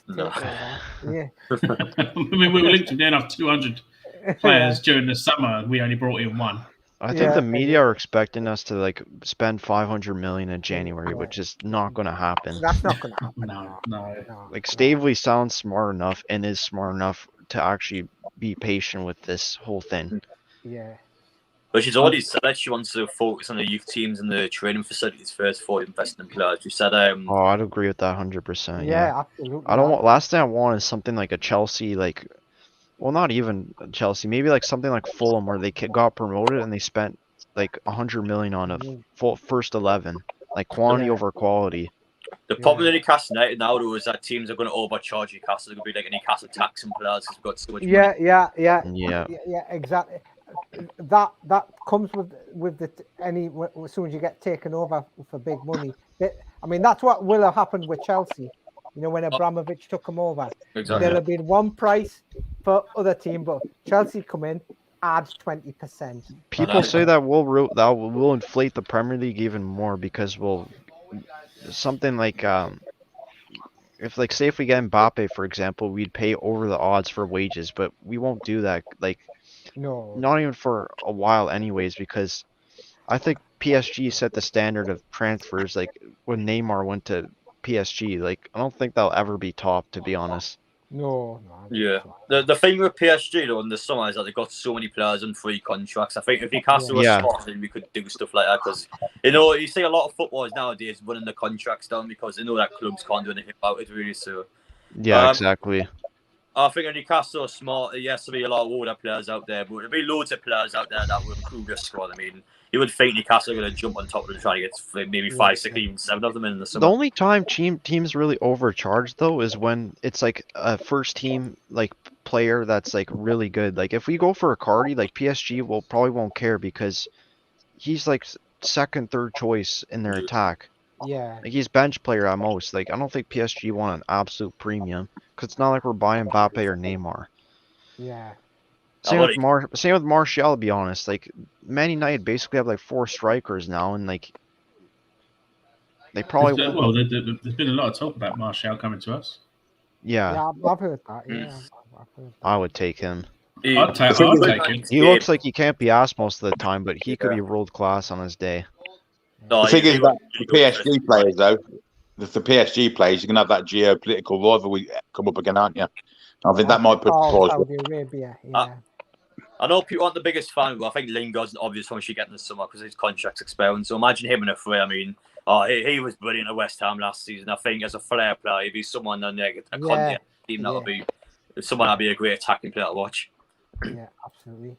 He's good. You with obviously Lingard, guaranteed goals, isn't it? That you won't have to just rely on your centre forward. He'll grab you goals. You can play all sorts of positions as well. Lingard, he can come all over the pitch. And likewise with Martial, he can play out wide, or he can play centre as well. Yeah. You know. Versatility there. Yeah, you need that in your team. I think you need versatility, and we ain't got that. Yeah. I think depth's the important part, though. We lack squad depth all over the pitch. Yeah. We are. Yeah, I get amazing players in straight. But if we get players and that improve the team and players and that will help, obviously, our injury-prone players out. I think that's the most important part. Yeah. I think eventually I won't be surprised if we see people like maybe Isaac Hayden or Joe Willock that become like squad like players for depth almost. Yeah. Which I wouldn't mind because you would want to keep the core players that we have now in the future. Yeah, I agree, definitely. Yeah. I think for getting rid of players as well, you've got to get rid of them like 2 or 3 at a time. You can't just go, there's 10 players out the door, you need to phase them out slowly as well. Yeah. But you've got to bring them in, haven't you? Oh, yeah. You only have 25 men in your squad. You've got to get rid of some before you can bring any in. So it's going to be 2 or 3 going. I'll say 2 or 3 going in January.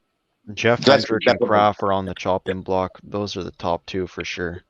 And Gillespie too. Wait, who? I don't think Newcastle should disrupt the starting 11, but there's so many players in Newcastle that don't get games. That's the thing. You can just kind of get if you know what I mean. Like I said, Gear, I mean, yes, I'm a big fan of Fraser, but like these players never play. I mean, getting rid of them is not really going to affect the team much. But I think the takeover's probably come for a bad time for someone like Ryan Fraser. Like we could probably just sell him now. If not even if the fact that we're trying to look forward, like we gotta move on almost. I was a big fan of Bournemouth, but I mean, he gets injured all the time now. He just hasn't really got the legs anymore, I feel like. But I mean, he hasn't played an awful lot for Newcastle. He really hasn't done anything since he's signed. Yeah, at the same time, you gotta give him a chance too, almost. Yeah, I think under a different manager, a different play style, you definitely have a better chance. But clean slate, and you know. It's the same with Almiron. You've got to play him in his right position. Simple as you can't play him as a defensive midfielder. Yeah. Put him as our set piece taker too. Put him on damn set pieces as well. Yeah, exactly. Yeah. Because our set pieces last game were absolutely packed. I watched it on the stream, and Richie couldn't hit Elephant's backside with them. I've heard people defend him, say he's third in chances created, but like, I still don't know. Richie and Longstaff. There's just no fucking power. There's just no power in his free kicks. Like he's got no legs. But anyone that has that much game time, you get chances. I know people aren't the biggest fan of Shelby, but when he plays, we create more chances. It's the same with most players, really. I mean, I just could be an underlying like style. He's not a defender, so why do you stick him left back all the bloody time? I mean, he's in a fullback, we're sticking him left back. I mean, why are we doing that? He's obviously going to get destroyed. It's not as bad as when he's stuck Hayden at right back. Oh no. And what about, was it last season when he's against Brighton? Was it away? Brighton away. I think he stuck Hendrick outright against that Tariq Lamptey. And Lamptey I didn't get that. I thought, what are you doing? Oh, Tell you what, I'd sign Lamptey from Brighton. Yes. Yeah. For right back. There's quite a few Brighton players, like, to be fair. I think players like Morphy will be really good as well. Yeah. I mean, Well, who knows about really big Basuma? fan Because of he that got arrested the other day for like some he? like big thing. Yeah. Yeah. No, it's Basuma you're thinking of. He got arrested, not Morphy. No, well, like there's images, but they didn't disclose it. But like you could clearly see a black guy with like blue hair, and it only had like one correlation. Yeah, that was Basuma, weren't it? Yeah. Shame because he's a brilliant player. Yeah. Well, the same happened with Gylfi Sigurdsson. Like, where the hell is he now? Like, he's gone basically. Like, I think his career's chalked up. Yeah. No, that's an investigation happening, I think. Yeah, fair one. Well, that Gylfi Sigurdsson one, you knew that they weren't going to let that go after, especially after what happened to a certain Adam Johnson, you know. Yeah. Oh, yeah. What about Knockout? Is he still at Brighton? He's at Fulham, I think. Yeah. No, didn't he? I dropped quite a bit now, I think. His Highness would like to know, would you let Bruce have his thousandth game at a farewell gift? No, bye, Brucey, bye. Can't afford farewell gifts, man. He only wants him in the stadium for his thousandth game so that he's standing still so he can get an easy shot. Yeah, present him with a sport. I tell you what, give him at halftime. Give him a Sports Direct mug at halftime. Thanks. That's his farewell gift. Yeah, just give him the mug. A mug for a mug. Yeah. This is for you to remember Ashley by what he took it for. It's going to be good to see. And a signed John Sinclair picture. And a signed John, exactly, as a bonus. Inside the mug, yeah, as a bonus. It's going to be good to see James Parker say no Sports Direct signs up or anything. Oh yeah, amazing. I read somewhere they're going to be here for this just to the end of the season. Yeah, oh, no. Yeah, some sort of deal. Bonfire night. I don't mind till the rest of the till the end of the season. I just know that they're going. Yeah. It was like a part of the deal that he still gets to advertise for a short while or something like that. That doesn't bother us if it's just till the end of the season. I mean, it's a shame you're not allowed to take air rifles in. You could take shots at them, couldn't you? I'm sure those signs will end up at some kind of scrapyard soon enough. Yeah. Or they'll they will, yeah. The P for display on there, they just burn them all like for the public to come watch. I think. Or someone will buy it for like a ridiculous price. Someone will buy the P on Sport. Ashley, so you can spell Sports Direct again. Put it at Pride Park. John will buy the P and use it as a glory hole. Thought you were sick of them jokes, Ryan. Not when he makes them. 2-1 France, and our future star Mbappe scores. Yay! I think at the end he says, "Who are the lads?" Doesn't he? At the end of his press conference, he'll go, "Who are the lads?" He's ran to the crowd. He's took his top off, and he's got a Newcastle top on underneath. Has he got like a vest on with a brown nail badge or something, or and Bruce Oots on it? Can't wait till Griezmann signs him for real. He might be off. He's offside. Hey, Kylian, j'ai acheté à Newcastle.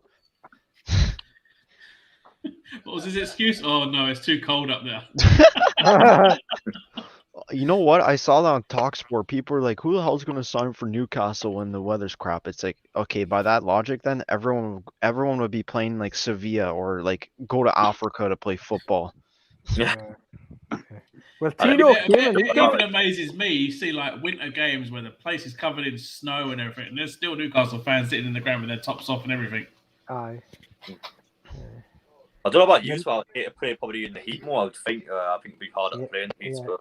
Yeah, I don't know who really goes there, like a team just for the weather, like you should do. Yeah, seriously. Well, especially England. Like I haven't been there, but I'm pretty sure like every city's got similar, if not the same kind of weather. Yeah, there's only a couple of difference really. Yeah.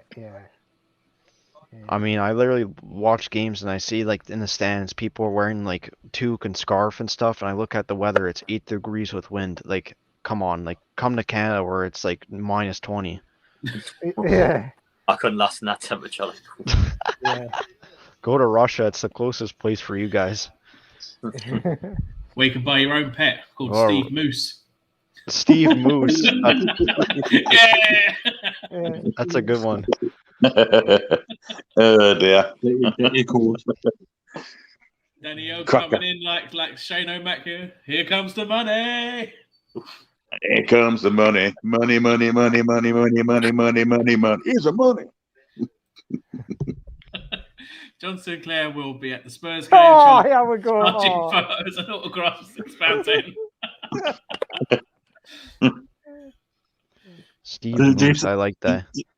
They say Paul went on Steve's rave show on Friday night and he said, I will not mention the M6 tool, I'll tell you that. And I thought, he's still cuddling with this. That Took was a little while to notice the banner I made for him. Yeah, brilliant. I donated to the force when last week on at £6.10. Yeah.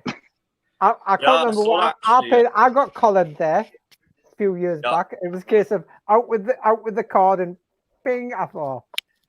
No, I saw what Dave was on about there. That's probably the best one I've seen so far. The guy in GB News that like defends the castle. Like, that's probably the best one I've seen in terms of someone actually talking about us. I mean, yeah, well, everyone is just hypocrites. So it was, Yeah. they go on about, oh, Saudi Arabia was doing this, Saudi Arabia was doing that. But again, the Saudi Arabia bought Manchester City. They're already in the Premier League. I mean, you look at sports. I mean, for example, WWE, they got 2 pay-per-views in Saudi Arabia. I mean, Anthony Joshua, Tyson Fury's eventually going to be in Saudi Arabia. I mean, you got so much stuff involved with it now. I mean, you can't just blame Newcastle there. I think it's just a load of garbage, to be honest. It is. I mean, PIF are a big fish. What we've got, they are a bigger fish than those that have bought Man City, Liverpool. Yeah, I'll give them another £6.10 tomorrow night, should I? They're 10 times bigger than them, and you cannot, we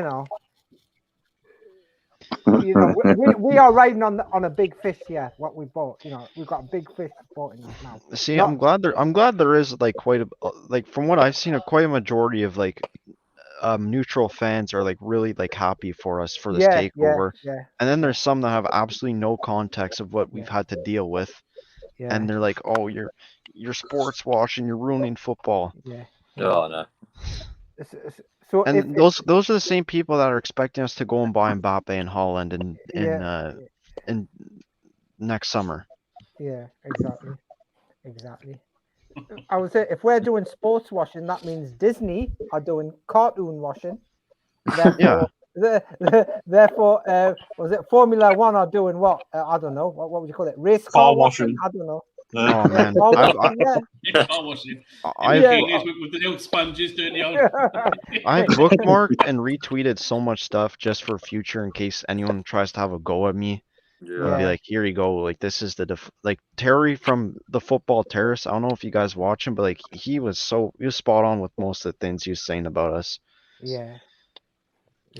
I mean, it's good to see that a lot of the fans will understand. I mean, imagine it was their team, for example, but you still have people exactly. go out and say, oh, Newcastle hates this, Newcastle hates that. But I mean, those people are literally on Twitter. I mean, Saudi Arabia own part of Twitter, so again, like, exactly. Why are these people on the app concerned about me? Just talk answer. Like Facebook, Disney, like, what are you gonna do? Stop watching like Star Wars and Marvel and Marvel? Yeah, you say Sunderland fans go out and say as well. If it was Sunderland had that team, or would the fuck be saying that? It's that simple. No. Any team, Adam. Any team has bad fans. Any team has those kind of fans. Like even if Sunderland got the takeover, there'd probably be people saying about, "Oh, you're human rights or whatever." I don't give a fuck. Yeah, but that don't infect Sunderland because there are no fucking humans there. Yeah, if you go on HITC, you see people with like gaps in their teeth. I mean, come on. That was so funny to watch back, man. Oh, they're in the championship. We're not. I mean, they're in League One now, so shut your mouth. It's that simple. But Oh yeah, that video is great. That yeah. That's They're football. not in the Premier League. We're in the Premier League. Okay. No, the thing is, right, when they got relegated to League One, you think it wouldn't age any better, but it somehow still ages better. I mean, it just that video just gets better and better. When's season 3 of that till Sunderland Till I Die coming out? I need to watch a documentary soon because the last thing I saw was the Spurs one, and that was comedy. Yeah, that one's really good to be fair. The video that makes me laugh the most is the thinking like ages ago on Soccer AM we had the Newcastle fan and the Sunderland fan doing a little dance off kind of thing. Yeah. Geordie dancer. Always makes me laugh every time I see that. Is that still on Soccer AM? Yeah. Is it? I haven't seen it for years. I think it's like Jimmy Bullard hosts that now. Yeah, we'll actually be able to see someone like Tubes actually be able to come in our training ground once, and then we could see more content from the team. Yeah. I've seen him playing golf with the Longstaff with us. Well, you see these sort of big football teams, the likes of Barcelona, man, you'll have like live streams on like 24/7 about like mother club. I think Newcastle in a couple of years' time will definitely do that. I mean, yeah, I think Amanda Staley knows like the importance of socials nowadays, and she'll hire the right people for that, and like probably get fan channels along for that too. Yeah, I agree. Yeah. What this Adam could be you going there as well. We'll see. Never know, but. That's the thing, though. Imagine if you're in a Newcastle fan, he's walking from a core man, he's like a tear was happening. I mean, yeah. What the fuck? I'm going back in. Jason, I'm going to shoot because I need to get my stuff sorted for work in the morning, so I'm in early, so. No worries. See you later, Chippaz. See you later. Jason, what we're going to do next week about the show, because we'll kick off and play on Sunday, didn't we, next week? Yeah, I'll have to move it to the Sunday. That's all right. Sunday's the game. Yeah. Sunday night's fine by me again. So. I think I might be doing Sunday night actually if you're doing it then. Trying to think. But I'll see first. Beat. See you Tuesday. Yeah. So what about this whole all the other 19 teams are at this emergency meeting about us being taken over, all the boo-hoo. Well, again, it's hypocritical. How could the big six come out and say on an emergency meeting when all them tried to leave the league last season? I mean, them league's just going to laugh at them. What can they do? The deal was already done. They can't just go, we're going to change our mind now. No matter what. The penalty you're going to tell them tough shit, get on with it. Yeah, exactly.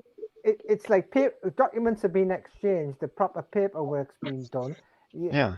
They aren't going to say, Ashley, come back.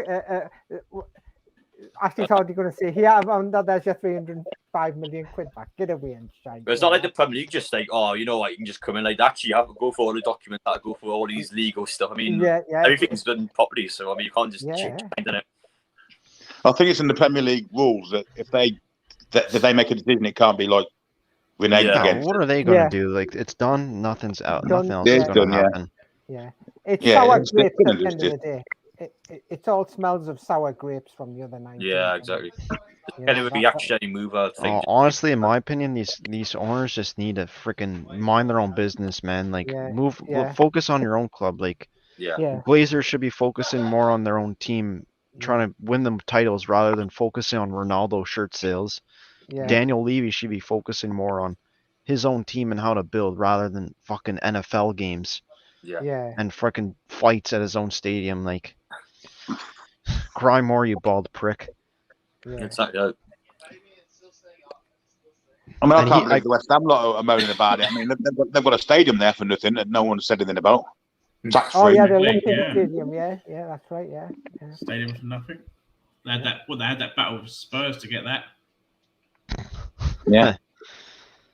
Then they went and built their own one anyway. Here's another question from Royalty. Who do you think will survive the cold when the new players are brought in? Ooh, I would say only about. How long are we talking? Yeah, that's what I was going to say. I mean, January, I think quite a few of them will, but I mean, come summertime, maybe not. Well, how about we just say 2 seasons time, and then we'll pick which ones. So I imagine the only one there will be probably St Maximin. And 2 seasons. 2 Yeah. seasons. Yeah. I still think there'll be a couple. I think Legs of Willick and I'll still be around. I think the goal. Yeah, maybe we'll look. Yeah, maybe we'll look. Yeah, perhaps we'll Yes. look. Goalies, yeah. I think Yeah, top half a Dubravka dozen. maybe. Yeah. If Dubravka keeps getting injured, I think he'll be one of the ones out. You know, Mm. within 2 years. No, you Let's keep all just the hope- goalkeepers at least. He's not going to give it all for you, the goalkeepers. Let's just hope this training ground's built soon, so then these players can actually have Yeah, proper treatment and aren't freaking eating Yeah. like cafeteria food no, all the exactly. time. Greg's pasty and chips. For the You can ask the man himself because it's time to start bowing. No. Here's Oh, the king himself. the king. The- The king himself. Hey, Dave. Hey guys, how we doing? Jason, you alright? Bad yourself. I'm sure How are David you, would feed his Majesty? archers better food than we'd feed the Newcastle team Yeah. at the training ground. It's been a mad 72 hours, hasn't it? Oh dear.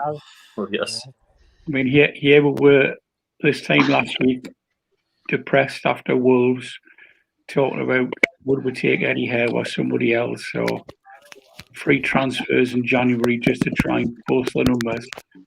And here we are talking about Conte and Martinez and whoever else. It's brilliant, isn't it? Absolutely brilliant. It is. It's great. Who would you take, Dave? It's funny. It's one of those head and heart things, mate. I mean, me heart says Mourinho because he's always a little magpie. As he said a couple of times, and the link were ups. And I don't know. Is he a bit old in the game now? I don't know. But my head saying Conte. You know, he seems to be the one that most people seem to want. So I would be tied between those two. But having said that, I would happily take an interim manager until the end of the year. So if it was Howe or somebody or whoever else who would come in and steady the ship and get, you know, as I said in the chat earlier on, you know, we're talking about signing Mbappe and everybody else, which isn't going to happen. But you know, we've got to win games before Christmas, because if we don't, we're going to be in deep shit. And you know, the less points we get between now and the end of the year, the harder it's going to be to stay up. You know what I think Billy said the other week. Once that gap gets to, you know, 6 or more points, it's really, really hard to you know, to make it up, because you've got to keep winning and they've got to keep losing.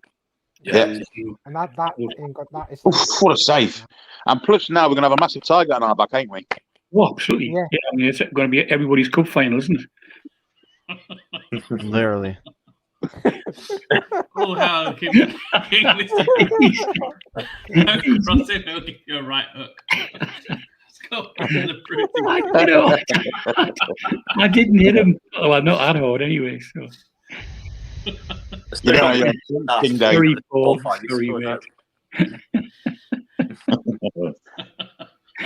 The way I look at it is this. I mean, had we had a different manager, Steve Bruce, any Premier League manager from history would be higher in the league now than what would be, wouldn't we? Absolutely. Oh yeah, I mean, I've said it. Well, we all have. I mean, not just me. We've all said that the squad we've got now was probably much better than 19th. Yeah, 10th, 12th, maybe.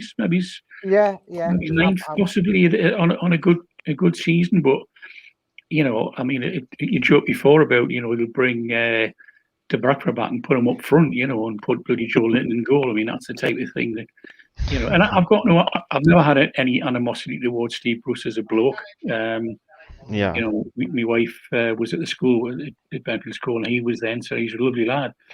He may well be, but I mean, he's just, you know, he's a dinosaur when it comes to, you know, to being a manager, coach, whatever he is. I don't think even he knows what he is. He said that before, and you know, it's just, it's rubbish. It really is, and you know, I won't be sorry to see him go. I mean, I hate to see people losing their jobs, but I won't be sorry to see him go. You still get a big $8 million or something. Honestly, like when it comes to Bruce, like fair play a bit just for trying your best, but like it's not good enough still. It's not good. Yeah. And the fact that like there's so many other people that didn't want the job and he's like, I'll take it. Like I don't care. Like but it's just a mix of him not being good enough and a bad board. Like it's just going to end badly and would have ended badly without this takeover. And the fact he slagged us off for 2 years. Yeah, that was my boiling point with him. No respect, disrespected the fans at the end of the day. And also when he came out with yesterday, he came out and saying that all the abuse that he's had, if his parents were around, it would have broken their hearts and everything. Like, and you think all the stuff you said about us, they don't affect us? But Exactly. you know, It's a Jason, weird thing, isn't it? Jason, you're absolutely right. I mean, if he constantly says he's a Newcastle fan, okay, he may be. Let's give him the benefit of the doubt for the purposes of the chat. Wouldn't you think he would have come out and said, "I'm so pleased for the fans to get what they deserve after all these years"? He's just talking about himself and how he wants a always chance. Ryan, you're absolutely right. It's me all the time. Yeah. It's not acceptable, and that shows, that he's not good enough as a manager, and plus he's the worst manager, like media-wise trained. Like, I mean, you're supposed to keep calm and composed with these questions, and some of these questions literally just expose him, basically. Well, you're right, and it's even when you get softball questions off some of them. I mean, I know some of the presenters from BBC Look North always give them a reasonably softball question. Dawn Foolish does, that's the way she is, and bless her, she's a great sports journalist. But when she gives him a softball question, he just gives a BS answer back, and you think, it just gives him more confidence too, rather than. He just doesn't do it, I mean, but you're right, Ryan. Media training to something he either ignores, doesn't want, or just can't be bothered with. But it's right. It's not difficult to learn how to answer questions. And the thing that hacks me off is how he starts to interrupt before the question is finished. It's just rude, Sorry, I'm ranting again. we should be happy tonight because it's. Better to have a foreign manager who can barely speak English that's media trained than someone like him who's fluent, but doesn't have a freaking clue. But he's also fluent in bullshit. Yeah. The thing is, I mean, he's a dinosaur, but even 20 years ago, when his tactics were probably in fashion, he was still a shit manager then. So Yeah. even though he's a dinosaur, he's a shit dinosaur. You could he's getting sacked or you just stop caring about Newcastle. I mean, he went on holiday last international. I mean, did you really care about this club? He doesn't care at all. I mean, he's going to get You're right. And you just look at the storm that caused when the pictures were released. He's gone on holiday during that break. Yeah.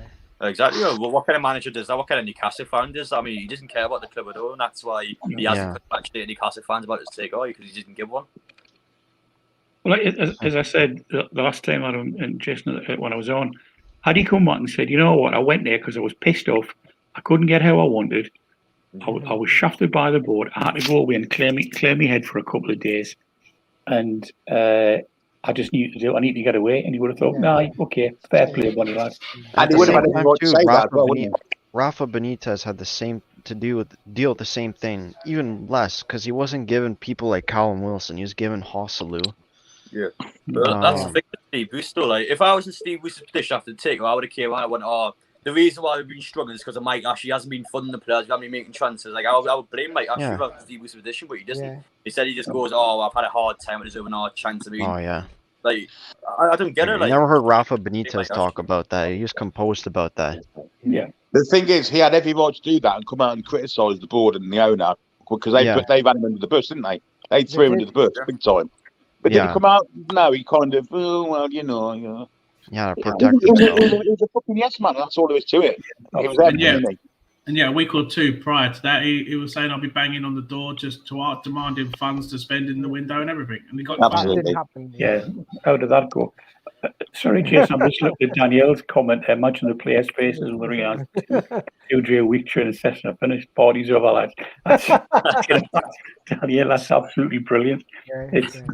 They're going to think. Hang on. They're going to be absolutely knackered having to actually train for 7 days a week.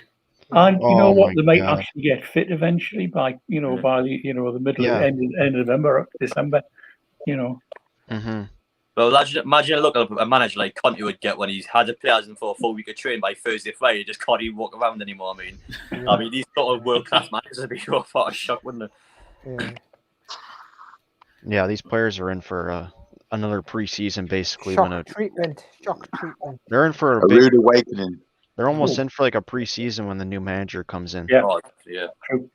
Big wake-up call for them, I would say. And they won't have a freaking ice bath or anything. No. They'll have to use the wheelie bins one last time. The ice baths are getting taken away to be cleaned. Yeah, the bloke with a white van with a spray thing in it, you know. So. They'll be full of Bruce's sausage roll packets and fucking bacon sandwiches. Leftover salad from the kebab.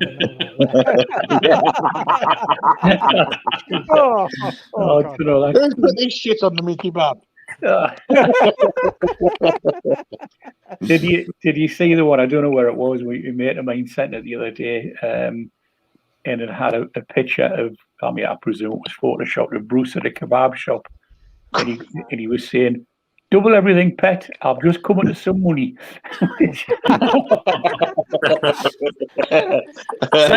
saying that, like, did you see the Ashley giving like a £5 tip because of the sale that he made from the club to a waitress? He was so happy about the sale of the club. He tipped the waitress a £5, just a £5. Just a £5 that take it. That's probably an improvement from 50 pence. So on nothing. Yeah. Oh, nothing. But I think the thing for me, it's got me fed up is feeling for other fans. If these reports about actually, hey Thomas, if these reports that are out in the press about actually wanting to buy Derby, poor buggers. If Bruce is sacked and he does buy Derby, you know who's going to be the first manager? It's going to be Bruce back in a really job again. Yeah. And you just we were talking about that earlier, yeah. All right, I missed the start of the show. Sorry. It's just wrong, you know. It is. Yeah. You know for a fact Ashley are going to get Bruce as well, of course. I mean, I feel just for Derby a lot. Yeah. I think they do need stabilization, but eventually they're going to want to try to get back and like probably show a bit of ambition, but they'll just be fighting relegation not to go into League One. Yeah, well, Derby just honest with you. Yeah, we're gonna die as a football club. We're gonna have Mike Ashley or Steve with me. Which one do you prefer? It's nearly an impossible time for them. Like, what's the context? Like, I know, like it's like financially they're in the ground. Like, I hear stuff about Rooney having to pay for like hotels and shit. Yeah, right. They just have money. Really, that's just the problem they got. But obviously, they're gonna keep sinking down the leagues to the result. If Ashley and Bruce go to Derby, they'll be renaming the ground. Got absolutely no pride park. Or Mother's Pride Park after them. Oh, here's a good tweet I'm reading, guys. Ralph Ragnick. The first interview, Steve was like, "Oh, we're gonna get Derby ticking along this season." He's just gonna go out and say it straight away. Oh God. There's this tweet Well, I'm they reading right might now. get back to the old ground, the Bruce Ball ground. Oh no. There's this tweet I'm reading right now. It says Ralph Ragnick took RB Leipzig from 4th division in 8 years. Later, they're a Champions League semi-final. Hashtag NUFC. He has got some really good football players. Him. Yeah, I must admit I didn't know much about him until I looked him up and I thought, wow, this guy's got the credentials you want. But there's going to be a lot more foreigners at this club. I'll tell you that now. I think so. I get this strange feeling that Daniel was really happy about Bruce not being Bruce getting the sack. But the question is, I've seen this 8 million being banned around. It was 4 million a couple of weeks ago. Yep. Is that for him and the other Steves? Yeah, I think so. Yeah. Oh, right. Okay. Right. So if you divide that up, it's still a good 4, 2, and 2. nice learn, isn't it? God, it's more than we earn in a lifetime. Well, exactly. I mean, the Agnew and Clements literally just stand there. They're getting £2 million a piece for standing still. Yeah. Yeah. That's what Bruce does. He just stands there looking at the ground. Yeah, with hands in his pockets. All they do is they're either sat down or when we concede, they're like, they get up with their hands in their pocket and then they're like, walk around. Yeah. What do we do now? And then go back to Rafa and you see him. He just goes and sits down for like a second, and he's straight out of his chair, straight back to the touchline again. No, but one thing I remember I've been here is when he left Newcastle, the amount of football players that came out and went, "Oh, thank you for your time." Imagine how many football players do that when Steve Bruce gets sacked. I tell you, zero. No one would congratulate Steve Bruce on these players at all. Right. They'll be good. Thank God for that. Thank God he's gone. Especially people like Isaac Hayden, who's out of position all the time. Yeah, I think the one or two will be saying, "Don't let the door hit your arse on the way out." Yeah. You're all saying. Bruce Going they still smack it regardless. Bruce Going will be like that relative who you can't stand, comes to stay at your house, and then you go bye. As soon as the door goes, you go, yes, he's gone. That's it. Isn't that pretty much all of us when we say, "Oh, the mother-in-law's coming round"? Oh, for fuck's sake! Well, I don't anymore because mine are all up in heaven. So. Yeah, mine's in India, so I'm Oh, okay. so I only speak to her via WhatsApp video calls. Dunil, have you seen any photos or anything from the Toon Army India? Like, how are they celebrating? They're probably gassed. I've been on the chats with them, Ryan, and they're a pleased bunch. I was on a Zoom call with one of them on, when was it? Was it Wednesday or Thursday? Might have been Thursday. It must have been early morning for them when the takeover happened too, because it was like 5 p.m. It was like afternoon for me. So, man. Yeah, it was. I tell you what though, they're probably more clued up than me when I'm thinking, what's going on? They're usually on it before. Yeah. Just seen this tweet just put out. NUFC are eyeing Arsenal star Andre Lacazette as a potential signing on a free transfer in the summer window. No, thanks. How old is he? No. 31, 32? Something along those I'll lines, take him on a free, I think, for a season or two. He's not a particularly amazing player, but I guess he'll be right. If we're talking about the Alexander Lacazette from Lyon, oh my god. Yeah, he was really good for Lyon, yeah. I mean, he's better than Dwight Gilney, so I mean, that's I think he was good for like one season. He was doing well under Unai Emery, but like, he looks like he can't be asked anymore. Yeah. To be honest with you, even without the takeover, would we look at him? Well, no. Look, was a start. We were linked to. I mean, all these players, the Aubameyangs, Lacazettes, they were all spoken to him 7 or 8 years ago, weren't they? They all been scouted by Graham Carr. Yeah. I'd probably only take Saka from Arsenal right now. I mean, Maybe I think even Smith Rowe Bruno too. Fernandes. Pretty good player. I'm a big fan of him. That's a good one, Daniel. Oh my god, remember Bruno Fernandes? Wasn't he close to coming to us when he was at Sampdoria? Rafa wanted him. Yeah. But I think I said in the chat earlier on when I was started listening that we're going to be linked with every manager under the sun and every player. We normally are anyway. Yeah. I think the one thing that's made me smile today and yesterday was I tend to check out the BBC gossip column on their website just for a bit of a laugh. And it's Chelsea, Arsenal, Man United, Man City.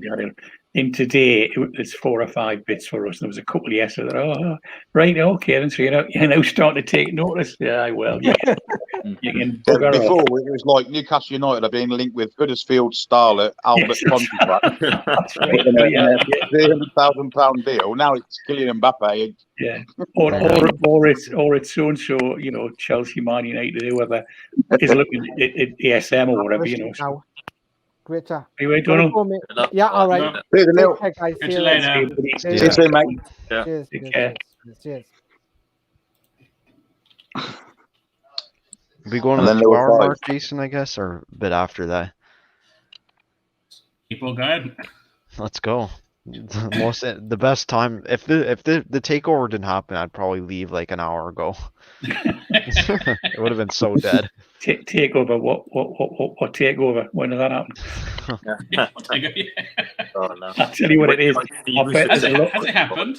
I bet a lot of those outside the club on the night it happened, they'll be saying, well, yesterday thinking, did that actually happen? Because there will be some bloody sore heads after that.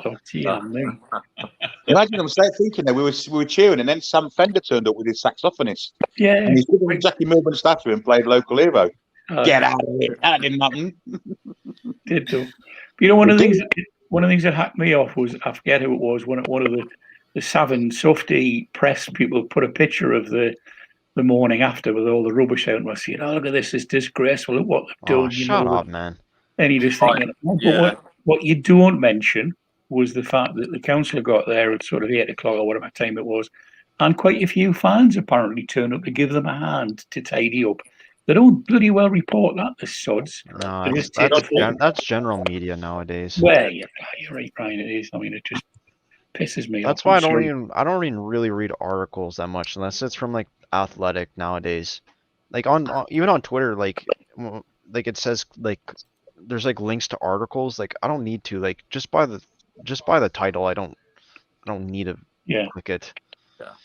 I'll tell you what, man. I think there's going to be a lot more reporters going to want to come into the press conference on Friday. There'll be a few more let in for starters. Well, that's true. Yes, there've been loads of them blocked, ain't there? Yeah. But I think Ryan. I think the thing it happened a good many years ago. Maybe it's believed to remember, but I remember it was one of the red tops, one of the the Sun or the whatever, one of those papers. Yeah. On the front page said Alan Shearer in child sex scandal. And the whole world went, "Oh my God, what the hell's going on here?" And it, on pages 3, 4, 5, and 6, you get the middle of page 6, and it said that the teacher who went to the school that he went to, not when he was there, had been accused of doing something with a girl. It had been refuted and later found to be an utter load of tosh. So they had to apologise, and the apologies were like, column 6 on page 93 or something the following day. Yeah, it was a good number of years ago now, and you just think, Jesus, but they should make them put it on the front page and say we got it wrong. To me, that's one of the reasons I stopped doing it. I mean, and the thing now, when you get a link on whichever Twitter and you want to follow the link, you're mired in bloody adverts. You kind of get through to the story. There's about 2 paragraphs over 7 pages. And you got to accept the cookies for the website. Yeah, exactly. Every fucking time you're going, I just use NUFC 360 like with their tweets just to for news. Like I don't want to read an article, man. Like Like, I don't need to read 3 paragraphs just to know a player is interested in coming to the club. Like it's not worth it. I mean, the media in this country, we're seeing it when the Hillsborough disaster happened. That's media in England fucking awful. That was an absolute outrage, disgraceful. Anything you want to call it, it was the worst of the worst, lowest of the low. Yeah. Media well, coverage. That's what journalists do when they're bored. They feel like just writing up crap just to have a laugh. It's the old saying, guys. While it is truth, getting away with a good story. Yeah. Well, and now Danielle, that's a brilliant comment. That, by the way, Danielle, absolutely. And now the whole narrative the media is trying to write is that we're meant to spend like 500 million in January, or no, people are looking. It's like the whole FFP shit that we can spend all this kind of money within 3 years. It's like, okay, that's cool, but we don't want to do that. We just want to enjoy the ride and the journey. Yeah. And that's why these clubs right now, it's more of a wake up call than them should be worried. Yeah. Like instead of being worried, be like, okay, a bit of a wake up call here, lads. Like we actually gotta get our shit together, and this is like the big 6 kind of owners too. Yeah, well, the thing with those big 6s, I mean, well, they're that far ahead of Newcastle at the minute. Like, as long as they do their job, it'll be fine. But for a fact that those owners are just not going to do the job, which is why they're scared. But in terms of journalists, though, do you think Craig Hope are going to get unbanned from Newcastle United after his shenanigans? Yeah, he probably will. I think Craig Hope, Lee Ryder, they should be back. Like the last years, do you think it's going to happen? Though? Well, I mean, I read somewhere. I don't know where I read it, but they were going to remove all bans, and it was a clean slate. Now, as to how long that slate stays clean, of course, is another matter, But I'm just laughing at the last few days. The saltiness. You had Karen Brady's been on. My biggest one was I saw a tweet. It was yesterday, and it had Simon Jordan was three of them on the chat, and he was saying, "Oh, they can spend 200 million quid in January, Exactly, and man. 500, and they've got 3 years to do this." And I don't see what I'm thinking. There's already an expectation for us. He's, it's only a couple of days ago he said it was deader than a dead thing from a dead land. Yeah. Now he's trying to be relevant again. That's the narrative too. Is that they're trying to what's it called? Like they're just trying to put so much expectation because we have all this money now. Like it's going to be a big process. And it builds the pressure. Them doing that. They know what they're doing. Yeah. As soon as we lose a game or two, it's all clickbait, isn't it? That's what it is. Just clickbait again. Yeah. Because they get more revenue from the advertisers on there. The more people they get listening, the more money they get. Well, just stop listening. I bet they're praying for us to get relegated this year. The media. Oh, what story that'd be for them? They'd love that, wouldn't they? Yeah. There's the big 6 owners, and then there's the media, man. Like those guys are good.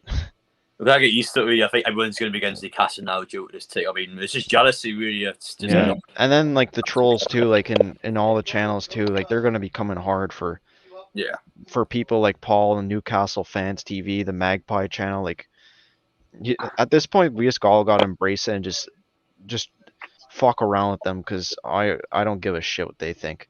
Even when you look at a team like Man City, they get slagged off all the time. It's just gonna be the same. Any team really has a big take, or like it's just. Yeah, that's true, Adam. True. The thing is, when in the 90s when we had the entertainers and Keegan's team, everyone's second team was Newcastle. Mm-hmm. Until it looked like we were going to win something, then the media started pushing the Man United narrative, and they're all in hot to each other. I guarantee you. Yeah, that's why I'm kind of worried about. Well, not worried, but like the press conferences could be a bit like. A bit annoying to watch, like in the future now, because now it's just going to be so much expectation. Like, I don't know. Daniel's on fire tonight, mate. Colin Johnson's on holiday has to go, so he would. Oh, Danielle knows. Danielle knows how I feel about Daniel Levy too. I was tweeting her about it yesterday. There was somebody put a picture on of Amanda outside the entrance to the offices at St James's. And she had a bit of a shock look on her face, and it was sort of like that, shock look. And somebody put on caption, and I put on, and I said to Daniel, "Oh, did Masters not say anything when he sat next to him the other day? Oh man, he's a twat, isn't he?" Yeah. I just think overall, like, why can't picture, at least, looking back now, that picture said 1,000 words. That was definitely him saying to Masters, "What the hell are you doing?" He was, "I'm sorry, I did try, but it failed." That cat case cracked it all, I think. Oh, absolutely. And I mean, in fair play to Keith Patterson. I mean, for what he's doing, I mean, absolutely spot on. And they were. I said, I think I said last week. I said to a couple of mates, I said, the cat hearing that'll determine, because they were absolutely crapping themselves at all this stuff that they've hidden away would have to come out, because they reckon, Keith said, I mean, I believe him, I trust the guy because he seems genuine. Met him a couple of times and he's a lovely bloke. But they had so much on them, it would have blown them out of the water, and it would have, it really would have done a lot of harm to the Premier League. And maybe it should do, because if that's what's going on, it damn well needs to stop. Oh, yeah. I agree. But I think that'll get all swept under the carpet now, won't it? Yeah. Yeah. Which it's not in our interest to bring that up now. Well, there was quite a few people saying that the cat case should run in any case, and at the end, when it's finished, if it's found in our favour, there's no transfer of money because it's too late now. But but you're right, Billy. They'll want to hide it away and just say, "Oh, nothing to see. Moving on, nothing to see."